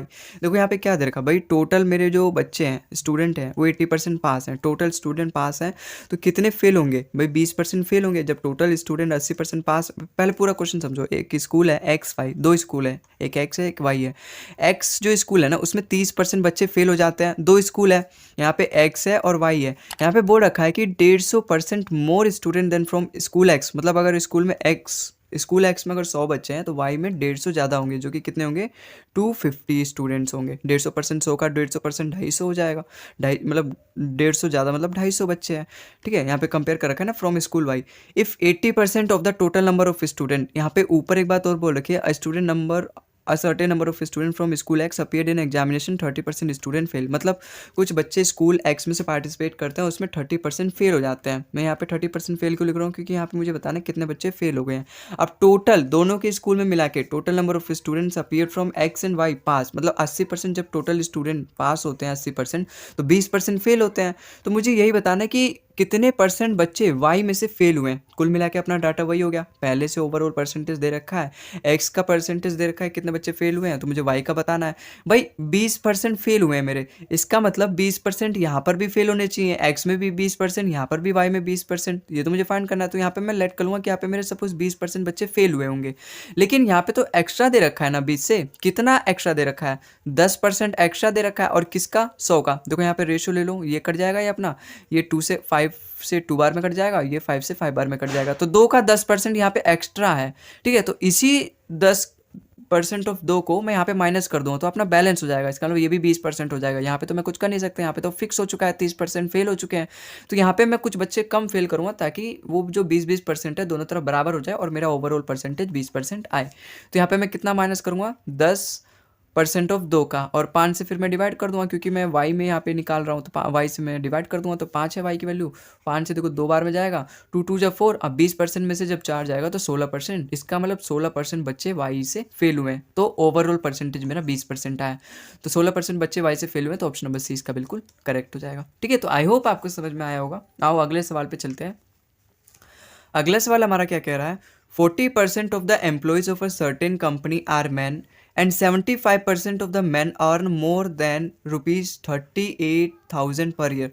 तो यहाँ पे man और female का पहले ratio दे रखा है, ठीक है, मैन और वुमेन। 40% जो एम्प्लॉय है ना वो मैन है, ठीक है, तो 40% मैन है, तो यहाँ पे 60% अपनी वुमेन होगी। इन दोनों का रेशो ले लो डायरेक्ट, क्या ये लिख रहे हो, ठीक है। तो यहाँ पे 2 आ जाएगा और यहाँ पे 3 आ जाएगा। भाई 40% मतलब 2/5, 2 अगर मैन है तो 3 बाकी के बच्चे वुमेन होंगी। अब यहाँ बोल रखा है कि 75% जो मैन है वो अर्न करते हैं मोर than 38,000 if 48% of the company employees earn more than 38,000 per year. मतलब यहाँ पे बोल रखा है मैन कि 75% जो मैन है वो 38,000 से ज़्यादा कमाते हैं, और यहाँ बोल रखा है कि पूरे कंपनी में अगर हम देखें तो 48% जो एम्प्लॉयज़ हैं वो 38,000 से ज़्यादा कमाते हैं। तो what fraction of the women employed by the company earn less than और इक्वल टू 38,000। तो हमें बताना है कि वुमेन कितना परसेंट, वुमेन कंपनी के कितने परसेंट वुमेन जो है वो कम कमाती हैं 38,000 से। देखो कितना कम कमाती है 38,000 से, उसके हिसाब से मुझे पूरा डाटा निकालना पड़ेगा। भाई 75% जो मैन हैं वो 38,000 से ज़्यादा कमाते हैं, तो कितने परसेंट 38,000 से कम कमाते हैं? भाई 75% जब ज़्यादा कमाते हैं तो 25% 38,000 से कम कमा रहे होंगे। इसका मतलब मैन कितने परसेंट कम कमा रहे हैं? 25% मैन जो है वो 38,000 से कम कमा रहे हैं। देखो टोटल कंपनी में 48% company employees earn more than 38,000। भाई टोटल कंपनी के जो एम्प्लॉयज़ हैं वो 48% ऐसे एम्प्लॉयज़ हैं जो कि 38,000 से ज़्यादा कमा रहे हैं। तो कितने ऐसे टोटल एम्प्लॉयज़ हैं जो कि 38,000 से कम कमा रहे हैं? 52%। 52। इस सवाल की गहराई को समझो। सवाल नहीं आ रहा समझ में ना, तो सवाल को समझोगे आधा सवाल तुम्हारा वहीं हो जाएगा, क्योंकि ये कंसेप्ट बहुत आसान है। ओवरऑल परसेंटेज का फाइंड करना बता चुका हूँ। डेविएशन मेथड है, यहाँ पे डेविएशन का उल्टा मेथड है। ओवरऑल पहले से दिया है, हमें बीच का निकालना है परसेंटेज कि वहाँ पे कितना बढ़ेगा, कि ओवरऑल परसेंटेज अपना इतना आएगा। सवाल को बस समझो, सवाल घुमा फिरा के देता है। बैंकिंग में तो और भी घुमा के देता है, ठीक है। ये तो तब भी ईजी है, बैंकिंग के भी एक दो सवाल मैं कराऊंगा तो आपको आपकी जो अंडरस्टैंडिंग लेवल है और भी बढ़ेगी। अगर आपको नहीं समझ में आ रहा ना, तो कसूर मेरे में नहीं है, कसूर आपके देखने में है। थोड़ा सा खुद को कंसंट्रेट करो, वीडियो को पॉज करो, 2 बार 3 बार 4 बार सवाल को पढ़ो, है ना, 5 बार पढ़ो। एक बार अगर समझ में आ गया ना, तो आपका जो ब्रेन का लेवल है फिर वो वहाँ जहाँ पर अभी हो आप हो वहाँ से बढ़ जाएगा। फिर आपको इतना अगर थोड़ा सा भी कॉम्प्लेक्स स्टेटमेंट दिखेगा सवाल में जहाँ घुमा फिरा की बात की गई हो, आप तुरंत समझ जाओगे। तो अपने ब्रेन का लेवल बढ़ाओगे, है ना, अपने ब्रेन का लेवल बढ़ाओ। और वो कैसे बढ़ेगा? जब आप इस तरीके की चीज़ों को समझना शुरू करोगे, एकदम तुरंत ही स्टार्टिंग में ही। अब देखो यहाँ पे क्या बोल रखा है भाई, 52% मेरे ओवरऑल ऐसे इंप्लॉयज हैं जो 38,000 से कम कमाते हैं। 25% मैन ऐसे हैं जो ओवरऑल 38,000 से कम कमाते हैं। तो वुमेन कितनी होंगी? भाई यहाँ पे वही वाला कंसेप्ट लग गया। भाई टोटल मैन अपने 25% जो कि 38,000 से कम कमाते हैं, वुमेन मुझे फाइंड करना है। 52% ऐसे लोग हैं कि 38,000 से कम कमाते हैं। तो ओवरऑल यहाँ पे दे रखा है। भाई 52% का मतलब क्या है? यहाँ पर भी 52% होना चाहिए और यहाँ पर भी 52% होना चाहिए, यहाँ पर भी 52%, यहाँ पर भी 52%, लेकिन यहाँ तो 25% है। तो यहाँ पे तो मैं पहले लेट कर लेता हूँ कि सपोज मेरे वुमेन जो है वो 52% ऐसी वुमेन है जो कि कम कमाती हैं 38,000 से। भाई मुझे ये तो पता करना है how percent women earn less than और इक्वल टू 38,000 रुपये पर ईयर, ठीक है। पर ईयर बहुत कम दे रखा है यार, ठीक है। तो 52% वुमेन जो है वो कम कमाती है, मैंने यहाँ पे लेट कर लिया। लेकिन यहाँ पर भी 52% होना चाहिए, दोनों तरफ 52% होगा तभी तो मेरा ओवरऑल 52% आएगा। स्टार्टिंग में क्वेश्चन मैं करवाते आ रहा हूँ, बता चुका हूँ आखिर ऐसा क्यों होता है। तो यहाँ पर भी मुझे 52% बनाना पड़ेगा। यहाँ पे कितना प्लस करूँगा कि 52% होगा, 27% प्लस करूँगा, और 2 का 27% तो 2 से मल्टीप्लाई कर दूंगा। देखो यहाँ तो मैं कुछ कर नहीं सकता, यहाँ पे 25% मैन ही कम कमाते हैं। तो यहाँ पे मैं कुछ मैनिपुलेशन नहीं कर सकता डाटा में, मतलब यहाँ मैं चेंज नहीं कर सकता, 25% को बढ़ा के यहाँ 52 नहीं कर सकता।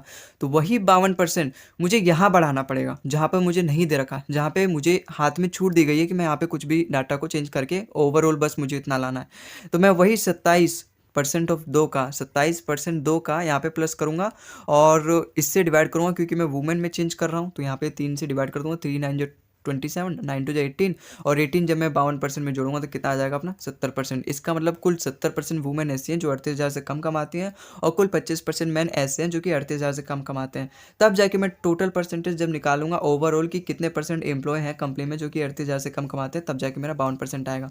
तो वुमेन का पूछा क्या, तो 70%, 7/10 अपना 70% होता है। तो ऑप्शन नंबर डी इसका बिल्कुल करेक्ट हो जाएगा, ठीक है। तो आई होप आपको समझ में आया होगा। आओ चलते हैं अगले सवाल पे। बस क्या है ना, आपको लैंग्वेज को समझना है, पेपर पे उतारना आना चाहिए, बस यही कला आपको सीखना है। बाकी सब कुछ कंसेप्ट का खेल है, कंसेप्ट तो मैं आपको सिखा ही रहा हूँ। In a year out of 240 games, actually क्या होता है ना, हमारी रीडिंग स्किल जो होती है ना वो काम आती है यहाँ पे, है ना। अलजेब्रा हो गया, ट्रिग्नोमेट्री हो गया, ये सारे सवाल तो ऐसे हो जाएंगे क्योंकि यहाँ पे लैंग्वेज का कोई खेल होता नहीं है। लेकिन ऐसे अरिथमेटिक जो पूरा अरिथमेटिक अपना भरा है वो लैंग्वेज के सवालों से ही भरा है, ठीक है। तो यहाँ पे हमें अपनी रीडिंग स्किल डेवलप करनी पड़ेगी। और वो कैसे डेवलप होगी? जब आप जीएस में न्यूज़पेपर वगैरह पढ़ोगे, कोई वन लाइनर फैक्ट्स वगैरह पढ़ोगे, जीके के क्वेश्चंस पढ़ोगे, तो वहाँ पे आपकी अंडरस्टैंडिंग रीडिंग स्किल बढ़ेगी। बाकी इंग्लिश भी है ही अपना, तो वहाँ से भी अपनी रीडिंग स्किल बढ़ेगी। हालांकि ब्लड रिलेशन जैसे जब हम चैप्टर करते हैं, सिलोजिज्म जैसे चैप्टर करते हैं रीजनिंग में, तो वहाँ पर भी हमें रीडिंग स्किल की जरूरत पड़ती है। तो ओवरऑल जब हम एसएससी की तैयारी करते हैं तो हमारी रीडिंग स्किल और जो भी स्किल चाहिए होती है हमें एसएससी में काम करने के लिए, एसएससी की जो नौकरी लगती है इनकम टैक्स एक्साइज इंस्पेक्टर, वहाँ पे ये सारी स्किल तो चाहिए होगी। आपके पास इतना दिमाग तो होना चाहिए कि अगर सामने वाला कुछ कहता है तो आप उसकी बात को कहने से पहले ही समझ लो। इसीलिए बोलते हैं एसएससी की तैयारी कर लो, क्योंकि वहाँ पे ये सारे डाटा पूछा जाता है, सारे क्वेश्चंस के फॉर्म में पूछे जाते हैं, ताकि वो जज कर पाए, वो चेक कर पाए कि हाँ इस बच्चे का दिमाग इतना है, इस बच्चे में इतना दिमाग है कि वो काम कर सकता है, हम उसको सरकारी नौकरी पर रख सकते हैं, ठीक है। तो आओ पहले इस सवाल को समझो, इसकी लैंग्वेज को समझने की कोशिश करते हैं। In a year out of 240 games to be played, ठीक है। A cricket team want to win 80% of them out of 65% of the games already played and the success rate vote 75%। What should be the success rate for the remaining games of to आएगा यहाँ पे, ठीक है, to reach the target. अब देखो इस सवाल को समझो क्या कह रहा है, मैं तो अभी समझाऊंगा ही आपको सारे सवाल। तो देखो मैं आपको यहाँ पे समझाता हूँ। एक साल में 240 गेम्स होते हैं, ठीक है, 240 गेम्स खेले जाने हैं। एक क्रिकेट टीम है जो कि उसने अपना टारगेट बनाया कि मुझे ओवरऑल जितने भी मैं गेम्स खेलूंगा उन सभी में से मुझे 80% गेम्स तो जीतना ही जीतना है। 65% गेम हो चुके हैं, 65% जो गेम है उन सब ने खेल लिया, जिसमें अभी तक उनका जो सक्सेस रेट है ना 75% का सक्सेस रेट चल रहा है। इसका मतलब अगर वो 65% गेम खेल रहे हैं तो इसका मतलब अभी वो 75% की टारगेट पे पहुंचे कि हम अगर इसी तरीके से खेलें तो 75% हम जीत जाएंगे गेम। लेकिन उनका टारगेट तो 80% का है ना, तो उन्हें अब जो बाकी के 35% बचे हैं उनको थोड़ा और अपना सक्सेस रेट बढ़ा के खेलना पड़ेगा, तभी तो वो 80% गेम जीत पाएंगे। देखो पन्ने पे उतारते हैं कैसे भाई, 65% गेम वो खेल चुके हैं तो 35% बचे हैं, और 65% अभी कितने के सक्सेस रेट से वो जीत रहे हैं, 75% के सक्सेस रेट से। और ओवरऑल उनको कितने परसेंट सक्सेस चाहिए, 80%, क्योंकि उन्हें पूरा 80% गेम जीतना चाहिए, जीतना पड़ेगा, उनका टारगेट है। तो देखो आ गया, पन्ने पे उतर गया। अब यहीं पे मुझे फाइंड करना है कि भाई वो बाकी के बचे 35% कितने अच्छा खेलेंगे कि उसका सक्सेस रेट जब यहाँ पे आए निकल के, तो इन दोनों का ओवरऑल सक्सेस रेट 80% हो, ठीक है। तो आई होप आपको समझ में आएगा क्या कहना चाह रहा हूँ मैं और क्या कहना चाह रहा है ये क्वेश्चन। तो भाई 75% वो जीत रहे हैं, अभी सक्सेस रेट है, तो यहाँ पे कितना सक्सेस रेट होगा कि ओवरऑल अपना 80% वो टारगेट उनका अचीव होगा। तो कैसे फाइंड करते हैं भाई, यहाँ पर भी 80% होना चाहिए, यहाँ पर भी 80% होना चाहिए, तभी तो अपना ओवरऑल 80% आएगा। तो यहाँ पे तो मैंने लेट कर लिया कि 80% सपोज अपन जीत जाएंगे, लेकिन यहाँ पे तो कम दे रखा है, यहाँ पे तो मैं इस 75 को 80 बना नहीं सकता। तो कितना कम दे रखा है, जितना कम दे रखा है उतना मैं यहाँ पे प्लस कर दूंगा, तो अपना ओवरऑल 80% बैलेंस हो जाएगा। भाई पहले तो इन दोनों का रेशो ले लो, है ना, इन दोनों को इतनी इज्जत देने की जरूरत नहीं है, इनको हमेशा रेशो ले लिया करो। 5 से जा रहे हैं, 5 13 बार में 65, 5 7 बार में 35। अब देखो यहाँ पे 75% है, मेरे को तो 80% चाहिए ना, ओवरऑल 80% है, तो यहाँ पर भी 80% होना चाहिए, यहाँ पर भी 80%, लेकिन यहाँ पे 75% दे रखा है। कितना कम दे रखा है, माइनस का 5% कम दे रखा है, और यहाँ पे किसका 13% का।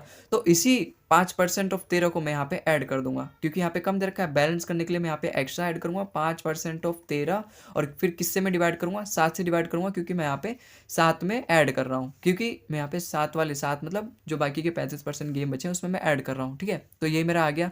अब बताओ कि कितने बार में जाएगा भाई, 13 5 जो 65 होता है, जब मैं 65 को 7 से डिवाइड करूंगा, 7 9 जो 63, कितना बचा 2, और 7 2 जब 14, और 6 बचा, फिर 7 8 जब 56, मतलब 9.28 आएगा, 9.28 आएगा, लगभग 9.3। तो ऑप्शन नंबर 89.3, क्योंकि देखो 80% तो मैंने पहले लेट किया था, अब मुझे कितना एक्स्ट्रा खेलना पड़ेगा कि अपना कितना एक्स्ट्रा सक्सेस रेट होगा कि अपना ओवरऑल 80% आएगा। तो 9.28% उन्हें अपना सक्सेस रेट बढ़ाना पड़ेगा, तो टोटल कितना हो जाएगा 89.28, मतलब 89.3 लगभग। तो ऑप्शन नंबर डी इसका बिल्कुल करेक्ट हो जाएगा, ठीक है। तो आई होप आपको समझ में आया होगा। मैं बिल्कुल सभी जो यहाँ पे डाटा दिए गए, सभी वर्ड्स दिए गए, उन सभी को खोल खोल के समझा रहा हूँ ताकि आपको और भी अच्छे समझ में आए, ठीक है। बाकी आपको भी अपने अंडरस्टैंडिंग लेवल पे काम करना पड़ेगा। आओ चलते हैं अगले सवाल पे।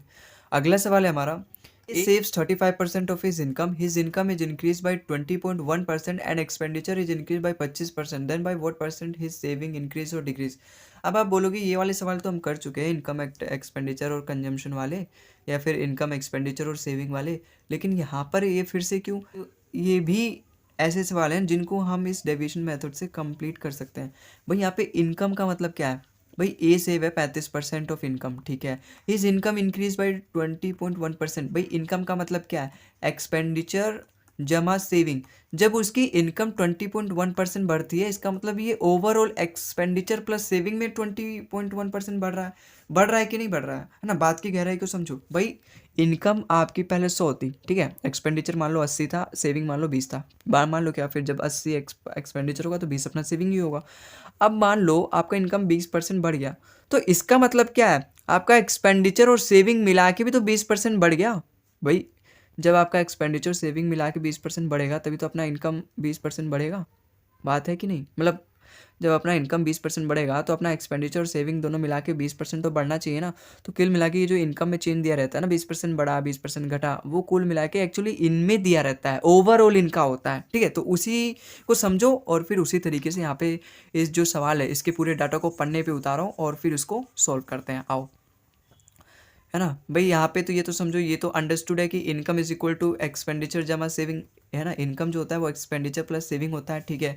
अब ए सेव 35% ऑफ हिज इनकम, 35% की फ्रैक्शन वैल्यू होती है 7/20, क्योंकि 1/20 5%, जब उसकी 7 से मल्टीप्लाई करेंगे तो 35% हो जाएगा, 7/20 हो जाएगा। अब वो सेव करता है, इसका मतलब 7 अगर सेव करता है तो बाकी बचे 18 वो स्पेंड करता है। टोटल उसकी इनकम कितनी हो जाएगी फिर, 18 7 25 उसकी इनकम हो जाएगी। If is income is increase by 20.1%, income मतलब ये पूरा ओवरऑल चेंज दे रखा है, इसका मतलब ये पूरा अपना कितना परसेंट इंक्रीज हुआ है, 20.1% अपना इंक्रीज हुआ है। And expenditure is increase by 25%, और एक्सपेंडिचर कितना इंक्रीज हुआ है, 25%। तो पूछ रखा है bye what percentage does his saving increase और डिक्रीज, तो पूछ रखा है कि उसका सेविंग कितना परसेंट इंक्रीज होगा, ताकि अपना पूरा इनकम जो है 20.1% इंक्रीज होना चाहिए। आ गए ना उसी बात पे।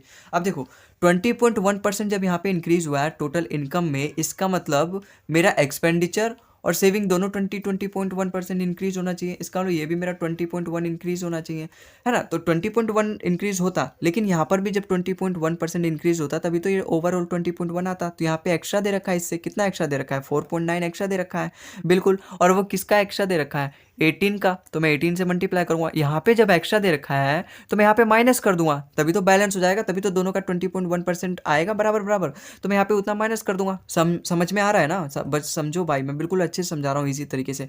तो मैं यहाँ पे 4.9%, है ना, 4.9% ऑफ 18 माइनस कर दूंगा। मैं किस में ऐड कर रहा हूँ, सेविंग वाले में। तो सेविंग की परसेंटेज कितनी है अपनी, सेविंग का रेशियो कितना है, 7। 7 से चल जाएगा ये 0.7 बार में, 18 7 कितना होता है, 126। 126 एक पॉइंट लगा के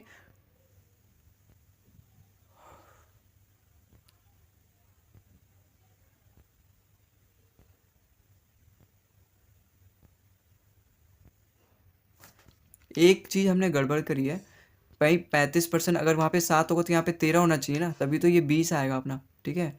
एक चीज़ हमने यहाँ पे गड़बड़ करी है, यहाँ 20 होगा और यहाँ पे मैं 13 से करूँगा, ठीक है। तो यहाँ पे मेरा 18 की जगह क्या आना चाहिए, 13 आना चाहिए, क्योंकि यहाँ पे 7 भाई, 7/20 अपना 35% होता है, इसका मतलब 7 अगर सेविंग है तो बाकी के बचे 13 अपने एक्सपेंडिचर होगा, ठीक है। अब ये चला जाएगा इससे बार में 0.7 बार में, 13 7 91, इसका मतलब 9.1 आया मेरा। 20.1 में से जब मैं 9.1 माइनस करूँगा कितना आएगा अपना, 11% आएगा। तो ऑप्शन नंबर ए इसका बिल्कुल करेक्ट हो जाएगा भाई, 11% प्लस का आएगा ना, 20.1% में से जब मैं माइनस करूँ 9.1 तो प्लस का 11% आएगा। प्लस का 11% मतलब 11% अपना टोटल जो सेविंग है वो इंक्रीज होना चाहिए, तभी मेरा ओवरऑल इनकम 20.1% इंक्रीज होगा, ठीक है। तो आई होप आपको समझ में आया होगा। टाइप वही है, कॉन्सेप्ट वही अपन यूज़ कर रहे हैं, बस क्या सवाल के पूछने का तरीका हमने थोड़ा सा चेंज किया है। आओ चलते हैं अगले सवाल पे। अब इस सवाल में देखो दोस्तों क्या बोल रखा है, Gita saving are equal to 28% of our expenditure. 28% of our expenditure, इसकी फ्रैक्शन वैल्यू कितना होगा, 7/25, क्योंकि 1/25 अपना 4% होता है। जब मैं 7 की 4 से मल्टीप्लाई करूँगा तो 28% हो जाएगा।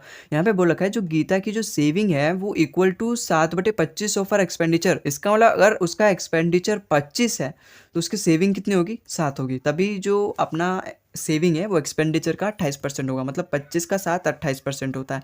तो अपना यहाँ से टोटल इनकम कितना आ जाएगा, 32 आ जाएगा, ठीक है। If the expenditure increases by 17.4% and saving decrease by 5%, then by what percentage does her income increase.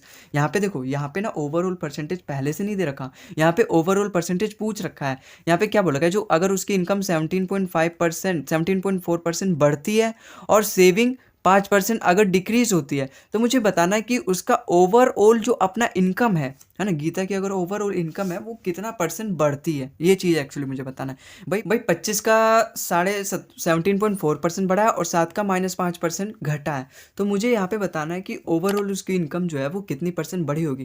भाई यहाँ पे देखो, मुझे यहाँ पे ओवरऑल परसेंटेज बताना है, तो मैंने कैसे बताया, 2-4 मेथड मैंने आपको स्टेप डेविएशन मेथड बताया। कैसे बताया भाई, या तो आप इसको टोटल, भाई 25 और 7 का 5% घटा है तो आप इसको टोटल फाइंड कर लो। टोटल तो अपना देखो 25 और 7 32 आएगा नीचे, और फिर कितना बढ़ा है, 25 का 17.4% बढ़ा है। 25 का 17.4% होगा कितना, भाई मल्टीप्लाई कर लो।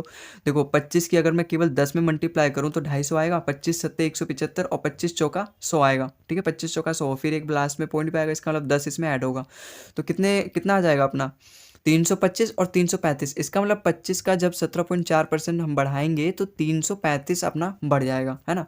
और यहाँ पे क्या बोला है, 7 का 5% घटा है, तो जब मैं, और यहाँ पे घटा है इसका मतलब मैं माइनस करूँगा, 7 का 5% मतलब 35, ठीक है। अब जब मैं इसमें माइनस करूँगा 3 और यहाँ पे 4 आएगा, ठीक है। यहाँ पे 435 अपना बढ़ेगा, तो यहाँ पे अपना 435% बढ़ा है और यहाँ पे 35% अपना घटा है। जब मैं इसमें माइनस करूँगा कितना आ जाएगा अपना 400%, और जब मैं 32 से डिवाइड करूँगा कितने बार में जाएगा, 4 अट्ठे 32। अब जब मैं 100 को 8 से डिवाइड करूँगा तो 12.5, क्योंकि 1/8 अपना परसेंटेज स्टैंडर्ड फ्रैक्शन भी है, 1/8 मतलब 12.5%। इसका मतलब उसकी जो टोटल इनकम है वो 12.5% से इंक्रीज हुई होगी। तो यहाँ पे क्या हमें ओवरऑल परसेंटेज फाइंड करना है, ये आपको पहचानना पड़ेगा, है ना। तो ओवरऑल परसेंटेज भी फाइंड करने के लिए दे सकता है और ओवरऑल परसेंटेज दे भी सकता है और बीच में आपके लिए पूछ भी सकता है कि वहाँ पे क्या आएगा, कितना परसेंट बढ़ेगा, कि अपना ओवरऑल परसेंटेज इतना बढ़ना चाहिए। आओ, आई होप आपको समझ में आओगा। आओ चलते हैं अगले सवाल पे। अगला सवाल है अपना, the monthly income of a person was 87,500 and his monthly expenditure was 50,000। Next year his income increase by 33% and his expenditure increase by 18%, then the percentage increase in his saving was. भाई यहाँ पर भी वही बोल रखा है, देखो वैसा ही सवाल है। जो मंथली इनकम है पर्सन का वो 87,500 है, और उसका मंथली एक्सपेंडिचर, भाई इनकम कितना, income is equal to expenditure जमा सेविंग होता है। भाई इन दोनों का रेशो ले लो आप, कितने बार में जाएगा, देखो 125 सत्ते 875 और 125 चौका 500, और डबल जीरो से डबल जीरो अपने ऐसे ही कट जाएंगे। इसका मतलब 7:4 आ गया। अगर उसकी 7 इनकम है तो एक्सपेंडिचर कितना है, 4 है, तो इसका सेविंग कितना हो जाएगा, 3 हो जाएगा। Next year his income increase by 33%। भाई इनकम इंक्रीज हुआ है 33%, इसका मतलब ओवरऑल अपने एक्सपेंडिचर प्लस सेविंग में चेंज आया, तो इसका मतलब टोटल अपना जो ओवरऑल जो बढ़ा है वो इसका इनकम 33% बढ़ा है, तो 33% पूरा अपना ओवरऑल परसेंटेज बढ़ के मिला हमें।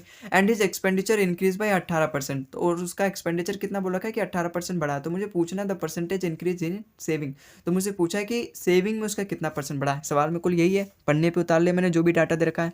भाई उसका अगर एक्सपेंडिचर 18% बढ़ा है तो मुझे बताना है सेविंग कितना परसेंट बढ़ेगा, कि अपना ओवरऑल 18% बढ़ेगा, 33% बढ़ेगा। भाई 33% जब अपना इनकम बढ़ा है, इसका मतलब यहाँ पर भी 33% बढ़ना चाहिए और यहाँ पर भी 33% बढ़ना चाहिए, तभी तो मेरा ओवरऑल 33% बढ़ेगा। तो यहाँ पर भी अपना 33% बढ़ना चाहिए, है ना। तो यहाँ पे तो मैं कर सकता हूँ कि हाँ चलो यहाँ पे 33% मैं बढ़ा सकता हूँ, लेकिन यहाँ पे तो कम दे रखा है, यहाँ पे पहले से फिक्स है, तो मुझे यहाँ पर जितना कम है उसकी कमी को मुझे यहाँ पे पूरा करना पड़ेगा। अब यहाँ पे कितना कम है, 15%, 15% किसका, 4 का, 15 4 60, इसका मतलब 60 मुझे यहाँ पे ऐड करना पड़ेगा, और मैं किस में, सेविंग में ऐड कर रहा हूँ, तो मुझे यहाँ पे 3 से डिवाइड करना पड़ेगा। तो कितने बार में जाएगा, 20 बार में, 20 + 33 53, इसका मतलब उसकी सेविंग को मुझे 53% इंक्रीज करना पड़ेगा।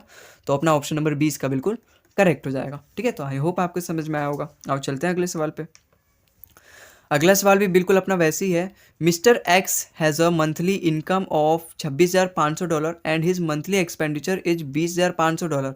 Then next year his salary is increase by 12% and expenditure is increase by 6%, then his saving increase by how much percent. देखो इस सवाल को भी हम करते हैं कैसे। भाई उसकी मंथली इनकम अगर 26,500 बढ़ती है और उसका एक्सपेंडिचर कितना 20,500, अगर मैं इन दोनों का रेशो लूँ, देखो दोनों 500 से कट रहे हैं, भाई ये तो चल जाएगा अपना, डबल जीरो तो ऐसे ही कट जाएगा, 5 से कट रहा है, 5 5 जो 25, 5 3 जो 15, और ये कितने बार में जाएगा, 5 4 जो 20, 5 1 जो 5। इसका मतलब अगर उसकी इनकम, भाई income is equal to expenditure जमा सेविंग होता है, इनकम अगर उसकी 53 है तो एक्सपेंडिचर 41 दे रखा है, तो अपना सेविंग कितना होगा, 9 3 12, इसका मतलब इसका 12 जो बाकी के बचे वो सेविंग होंगे। एंड बोल रखा है next year his salary is increase by 12%। Salary का मतलब ओवरऑल परसेंटेज मेरा एक्सपेंडिचर जमा सेविंग में इंक्रीज हुआ है, तो ओवरऑल मेरा परसेंटेज जो बढ़ा हुआ है इनकम में वो कितना परसेंट बढ़ा है, 12%। भाई इनकम में बढ़ना मतलब एक्सपेंडिचर जमा सेविंग में overall change, and expenditure is increase by 6%, और एक्सपेंडिचर मेरा 6% बढ़ा है, तो मुझसे पूछ रखा है कि सेविंग कितना परसेंट बढ़ा होगा। ठीक है, समझ गए क्वेश्चन, क्या बोल रखा है कि एक्सपेंडिचर अगर मेरा 41 है, सेविंग 12 है, तो टोटल इनकम 53 आया। अब एक्सपेंडिचर मेरा 6% बढ़ गया, तो सेविंग मेरा परसेंट कितना परसेंट बढ़ेगा कि मेरा ओवरऑल 12% इनकम बढ़ेगी। भाई यहाँ पे 6% है, यहाँ पे 12% दे रखा है।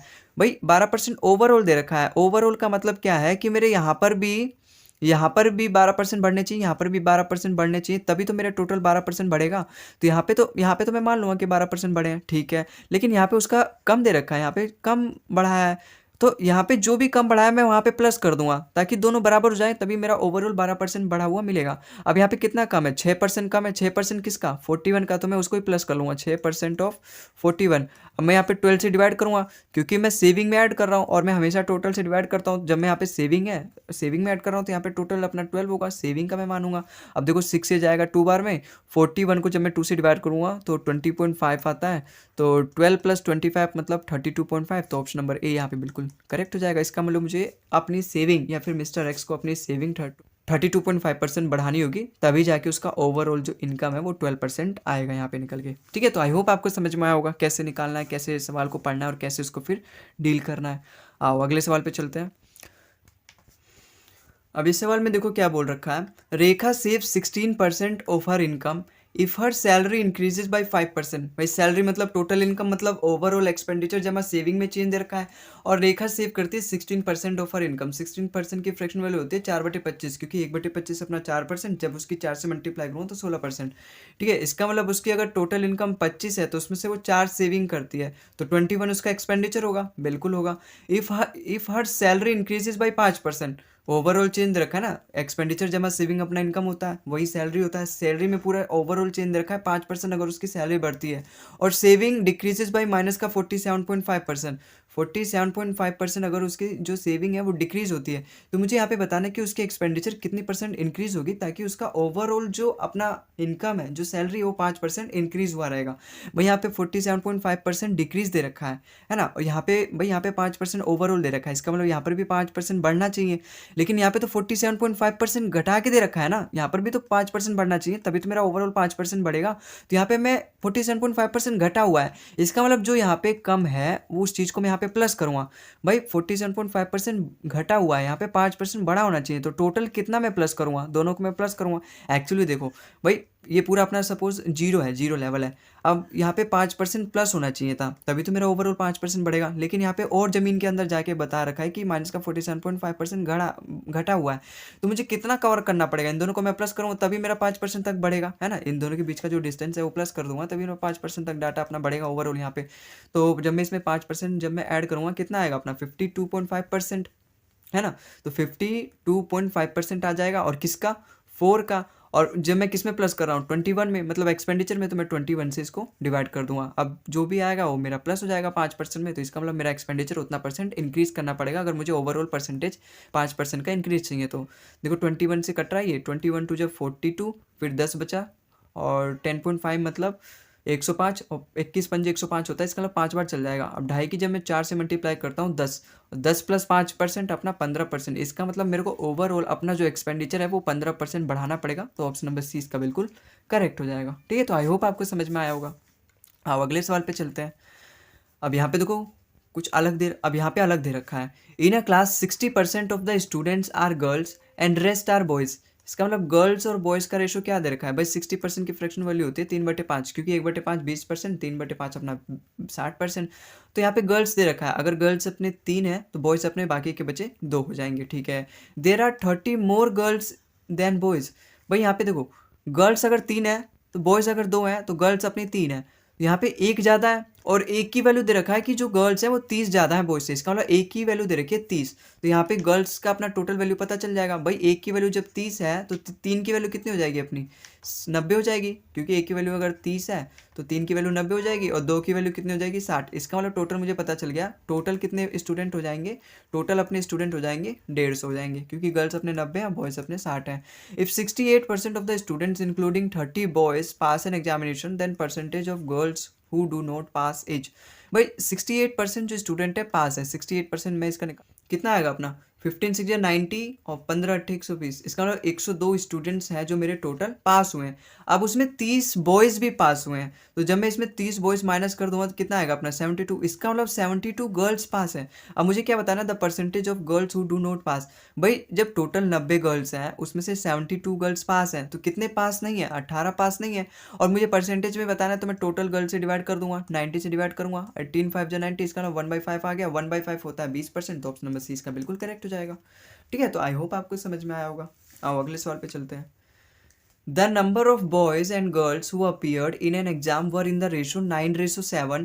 The number of boys and girls passing exam were in the ratio 3:2. है ना, यहाँ पे दो रेशो दे रखा है। पहले क्या दे रखा है, बॉयज और गर्ल्स जो एग्जाम में अपीयर करते हैं उनका रेशो दे रखा है 9:7। इसका मतलब अगर 9 बॉयज अपीयर करते हैं तो उसी एग्जाम में 7 गर्ल्स अपीयर करती हैं। अब यहाँ बोल रखा है जो number of boys and girls passing exam were in the ratio 3:2। इसका मतलब 3:2 दे रखा है कि ऐसे ये रेशो दे रखा है कि अगर इतने बॉयज, अगर 3 बॉयज पास करते हैं तो 2 गर्ल्स अपनी एग्जाम को पास करती हैं। 60% of the girl passed in examination. भाई पासिंग का रेशो क्या दे रखा है 3:2। इसका मतलब 3 बॉयज पास करते हैं और 2 गर्ल्स अपनी इसमें से पास करती हैं, ठीक है। अब 60% of the girls pass in an examination. Girls थी कितना, 7 गर्ल्स थी। भाई ये तो वही था ना अपियरिंग का, तो 7 गर्ल्स अपियर हुई है, उसका 60% पास हो जाती है। 7 का 60% 42, तो इसका मतलब 4.2 गर्ल्स अपनी पास हो जाती हैं। अब इसका रेशो दे रखा है 3:2, इसका मतलब 2 गर्ल्स पास होती है। 2 गर्ल्स का ही वैल्यू दे रखा है 4.2, क्योंकि ये अपना रेशो दे रखा है 3:2 अपना पास होने का दे रखा है। और 60% 7 की गर्ल्स पास हो रखी है। 60% 7 का 4.2, इसका मतलब 4.2 गर्ल्स पास हो रखी हैं। तो 2 की वैल्यू दे रखी है, कितने बार में जाएगा 2.1 बार में। तो 3 का भी 2.1 हो जाएगा। इसका मतलब 6.3 बॉयज अपने पास हुए हैं, ठीक है। Find the percentage of boys passed in an examination. तो मुझे परसेंटेज फाइंड करना है कितने परसेंट बॉयज अपने एग्जाम में पास हुए। बस 6.3 बॉयज 9 में से पास हुए हैं, तो 6.3 बच्चे अपने बॉयज पास हैं। तो 6.3 और कितने में से, 9 में से। अब मुझे इसको कन्वर्ट करना है फ्रैक्शन में, तो मैं 100 से मल्टीप्लाई कर दूंगा। अब देखो एक जीरो से अपना पॉइंट हट जाएगा, 9 7 63, इसका मतलब 70%। तो ऑप्शन में सी इसका बिल्कुल करेक्ट हो जाएगा, ठीक है। तो आई होप आपको समझ में आया होगा। और चलते हैं अगले सवाल पे।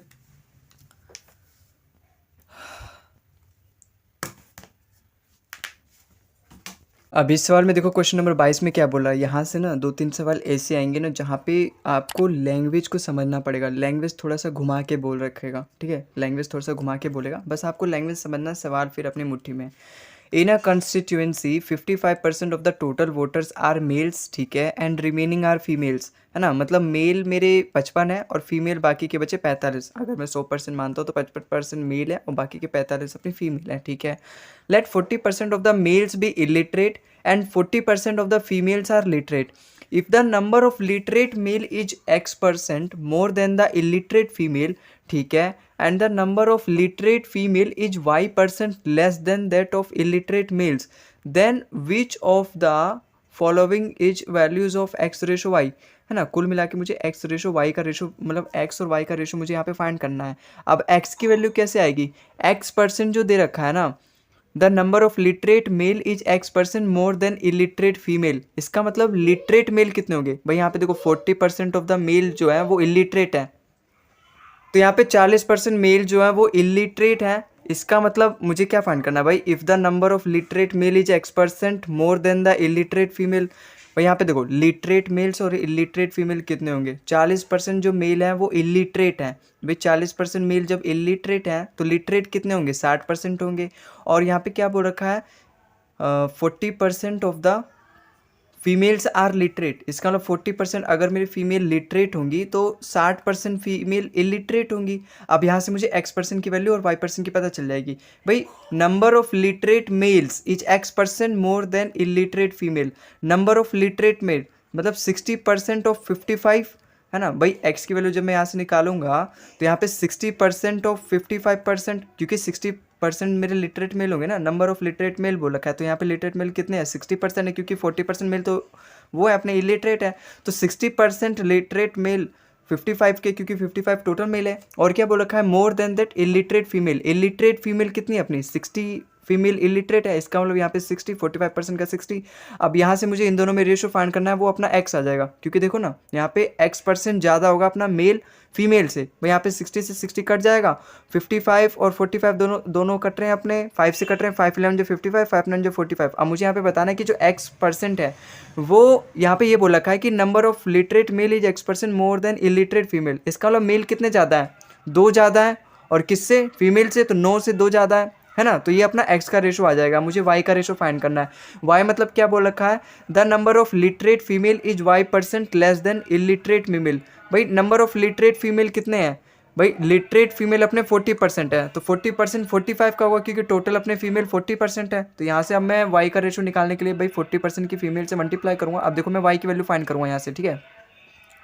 अब मैं यहाँ से y की वैल्यू फाइंड करूँगा। फीमेल अपने कितने 55 है, 40% मुझे बताना है, 40% फीमेल 45 के, क्योंकि टोटल फीमेल 45 है, तो कितने परसेंट कम होंगे, y परसेंट कम होंगे इलिटरेट मेल से। इलिटरेट मेल कितने 40%, टोटल मेल कितने 55, तो यहाँ पे 40% आ जाएगा। तो मुझे बताना है कि number of literate female is y% less than, मतलब अब मुझे इन दोनों में रेशो फाइंड करना है, फिर बताना है कि फीमेल मेल से कितना परसेंट कम है, वही मेरी y की वैल्यू आएगी। देखो यहाँ से 40 से 40 कट जाएगा, दोनों का रेशो लूंगा मैं 11 और 9, इसका मतलब इस बार भी 11:9 आया। इस बार मुझे बताना है कि कितने फीमेल कम है, कितने कम है, दो कम है, तो यहाँ से मेरी y की वैल्यू आएगी कितनी, y की वैल्यू कितनी आएगी मेरी यहाँ पे, y की वैल्यू आएगी मेरी यहाँ पे 2 कम है, और कितने से, मेल से, मेल कितने मेरे 11, तो ये मेरा x की वैल्यू ये आ गई और y की वैल्यू मेरी ये आ गई। अब मुझे x रेशो y चाहिए, x की वैल्यू कितनी आई अपनी 2:9 और y की रेशो कितनी आई अपनी 2/11। अब मुझे इन दोनों में रेशो फाइंड करना है, तो क्रॉस मल्टीप्लिकेशन कर दो भैया, 2 से 2 कट जाएगा, 11:9, तो 11:9 अपना करेक्ट आंसर हो जाएगा। कौन सा नंबर, ऑप्शन नंबर 20 का बिल्कुल करेक्ट हो जाएगा। ठीक है, तो आई होप आपको समझ में आया होगा। आओ चलते हैं अगले सवाल पे। बस आपको लैंग्वेज समझना है, लैंग्वेज में क्या खेल रखा है। हालांकि सवाल जो है थोड़ा सा टाइम टेकिंग है, बस आपको समझना है और क्या करना है, कंफ्यूज नहीं होना है यहाँ पे। ठीक है, थोड़ा सा कैलकुलेटिव हो सकता है आपके लिए। आओ चलते हैं, अगला सवाल हमारा है, इन अ कंस्टिट्यूएंसी, ये भी सवाल वैसे ही है, थोड़ा सा घुमा फिरा के बोला गया, लेकिन जो कोर चीज़ है ना हम उस पर अटैक करेंगे। 40% of the voters are senior citizen. देखो सीनियर सिटीजन्स कितने, 40% वोटर सीनियर सिटीजन्स है, तो नॉन सीनियर सिटीजन्स कितने होंगे, मतलब यंग लोग कितने होंगे अपने 60% होंगे। 40% of the senior citizens voters are illiterate and 25% of the non senior citizens voters are literate. By what percentage is the number of literate senior citizen voter less than the illiterate non senior citizen. भाई मुझे बताना है कि कितने percent literate senior citizen कम है, मतलब literate senior citizens कम है किससे, इलिटरेट नॉन सीनियर सिटीजन्स, मतलब इलिटरेट नॉन सीनियर सिटीजन से मुझे पता करना है। तो देखो इन दोनों का रेशियो ले लूँगा भाई, लिटरेट सीनियर सिटीजन्स और इलिटरेट नॉन सीनियर सिटीजन। अब लिटरेट सीनियर सिटीजन होंगे कितने, ये 40% और ये 60% है क्या, इनकी टोटल पॉपुलेशन है, क्योंकि 40% अगर सीनियर सिटीजन तो बाकी के बचे 60%, बाकी के बचे 60% अपने नॉन सीनियर सिटीजन्स होंगे, तो ये तो अपनी टोटल पॉपुलेशन है। अब लिटरेट सीनियर सिटीजन्स कितने होंगे, अब यहाँ से मुझे वो डाटा पता करना पड़ेगा। भाई 40% सीनियर सिटीजन्स क्या इलिटरेट है, तो बचे कितने 60% मेरे लिटरेट होंगे। ठीक है, अब यहाँ पे 25% नॉन सीनियर सिटीजन्स लिटरेट हैं, तो मुझे तो इलिटरेट फाइंड करना है ना नॉन सीनियर सिटीजन में। जब 25% इलिटरेट है तो 75% इलिटरेट हो जाएंगे, तो मैं यहाँ पे 75% से मल्टीप्लाई कर दूंगा। अब मुझे इन दोनों का रेशो फाइंड करना है, फिर मुझे बताना है by what percent literate senior voters, है ना, सीनियर वोटर मतलब इसको ये कितना कम है, less than that of non senior citizens. ठीक है, अब देखो यहाँ पे रेशो लग जाएगा, 60 से 60 कट जाएगा, 40 से 75, इन दोनों का रेशो जब मैं निकालूंगा 5 8 40 और 5 15 बार में जाएगा। ठीक है, दोनों 5 5 से जा रहा है। अब 8 मुझे बताना है 15 से कितना कम है, 7 कम है, ओवर 15। अब 1/15 कितना होता है, 6:2/3%। अब जब मैं इसकी 7 से मल्टीप्लाई करूँगा तो मुझे 7/15 मिल जाएगा। जब मैं इसकी 7 से मल्टीप्लाई करूँगा कितना आएगा, 7 6 42 और यहाँ पे 2/3 आएगा। ठीक है, 7 6 42 और 7 2 14, और जब मैं फिर से 14 को 3 से डिवाइड करूँगा 3 4 12, इस 3 4 12, इसका मतलब 4 बार में जाएगा, तो 42 + 4 46 और 2/3, तो ऑप्शन नंबर सी इसका बिल्कुल करेक्ट आ जाएगा। इसका मतलब 46:2/3% जो number of literate senior voters हैं वो कम है illiterate non senior citizen voter से। ठीक है, तो आई होप आपको समझ में आया होगा कैसे किया है यहाँ पे, एक बार और देखना अगर नहीं समझ में आया होगा तो। आओ चलते हैं अगले सवाल पे। बहुत ही ईजी तरीके से मैंने समझाने की कोशिश करी है, पूरे क्वेश्चन को मैंने 3 4 4 बार पढ़ा है, सॉल्यूशन को भी मैंने लगभग 2 बार रिपीट कर दिया है लगभग, है ना, उसमें बार बार समझाने से। ठीक है, तो आओ चलते हैं अगले सवाल पे। अभी सवाल में देखो क्या बोल रखा है, in a group of people 28% of the members are young while the rest are old. भाई यहाँ पे दो चीज़ का रेशो दे रखा है, यंग और ओल्ड का। अब अगर 28% पीपल, 28% मेंबर अगर यंग है 28%, तो बाकी के 72% बच्चे मेरे ओल्ड होंगे, बिल्कुल होंगे। अब 65% मेंबर आर लिटरेट ना, टोटल 65% जो मेंबर हैं वो लिटरेट हैं, तो बाकी के बच्चे 35% वो इलिटरेट होंगे। ठीक है ना, and 25% of the literates are young. भाई ये तो अपने लिटरेट है ना, और ये अपने इलिटरेट है। अब बोल रखा है कि ये जो 65% जो जनता है जो कि लिटरेट है उसका 25% यंग है, 25% क्या है, यंग है, तो बाकी के 75% बचे वो अपने ओल्ड होंगे। ठीक है, then the percentage of old people among the illiterate is nearest to. तो मुझे बताना है कि ओल्ड पीपल इलिटरेट में से कितने होंगे। भाई ओल्ड पीपल इलिटरेट में से कितने होंगे? भाई देखो, जब यहाँ पे 75% ओल्ड है, मेरे 65% जनता जो कि लिटरेट है, तो मुझे इलिटरेट में बताना है कि कितने परसेंट अपने ओल्ड हैं यहाँ पे। ठीक है, तो आई होप आपको समझ में आया होगा। तो भाई टोटल पॉपुलेशन अपनी कितनी है ओल्ड की? 72 है। अब उसमें से कुछ लिटरेट होंगे, उसमें से कुछ इलिटरेट होंगे। अब मुझे इलिटरेट वैल्यू फाइंड करनी है, तो मैं लिटरेट वाले को माइनस कर दूंगा 72 में से। आया समझ में? भाई एक बार और समझाता हूँ, देखो वाई मतलब यंग, ओल्ड मतलब ओल्ड है। ठीक है, अब यंग टोटल अपने 28 है, तो ओल्ड कितने हैं? 72 है। अब टोटल पॉपुलेशन का बोल रखा है कि 65% लोग लिटरेट हैं और 35% लोग इलिटरेट हैं। ठीक है, अब इस 65% जो लिटरेट लोग हैं उसमें से 25% यंग है। ये टोटल पॉपुलेशन का 65% में से 25% यंग है और 75% अपने ओल्ड है, और यहाँ पे बाकी के बचे अपने 35% तो इलिटरेट हैं। तो मुझे सवाल में पूछ रखा है then the percentage of old people among the illiterate is nearest to, मतलब ये जो इलिटरेट है ना, इसमें कितने ओल्ड पीपल हैं, ये मुझे पूछ रखा है। मतलब कितने ओल्ड पीपल ऐसे हैं जो कि इलिटरेट हैं, कितने परसेंट, तो वही चीज़ मुझे यहाँ पे बताना है। तो वो मैं कैसे निकालूंगा? वो मैं ऐसे ही बताऊंगा कि भाई देखो, मुझे इलिटरेट ओल्ड पीपल चाहिए, है ना, तो मैं जो लिटरेट ओल्ड पीपल का मुझे यहाँ पे डाटा दे रखा है कि 75% ऑफ 65% दे रखा है, तो मैं इसको माइनस कर दूंगा टोटल ओल्ड पीपल। भाई टोटल ओल्ड पीपल 72 है, जब मैं इसमें से लिटरेट वाले को माइनस कर दूंगा तो इलिटरेट आ जाएगा अपना। तो वही चीज़ मैं यहाँ पे करने वाला हूँ। देखो 65% की जनता है अपनी इलिटरेट है, लिटरेट है, उसमें से 75% ओल्ड है ना। तो जब मैं 65 की 75% निकालूंगा तो टोटल मेरे लिटरेट ओल्ड पीपल आ जाएंगे, और टोटल ओल्ड पीपल है कितने? 72। उसमें से मैं इस चीज़ को माइनस कर दूंगा, तो 72 में से माइनस कर दूंगा। भाई 75% मतलब होता है 3/4। ठीक है, अब 65 की जब मैं 3 से मल्टीप्लाई करूँगा 195/4 है ना, इसका मतलब इसका फ्रैक्शन वैल्यू कितना आया अपना? 195/4 है। अब मुझे इस चीज़ को 72 में से डिवाइड करना, माइनस करना है, तो मुझे यहाँ पे टोटल ऐसे ओल्ड पीपल मिल जाएंगे जो कि अपने इलिटरेट हैं। अब 72 मतलब 7 4 28 और 4 2 8 मतलब 288। 288 में से जब मैं 94 माइनस करूँगा कितना आएगा अपना? जब मैं 65 की 3/4 से मल्टीप्लाई 16 18 5 15 195 आएगा।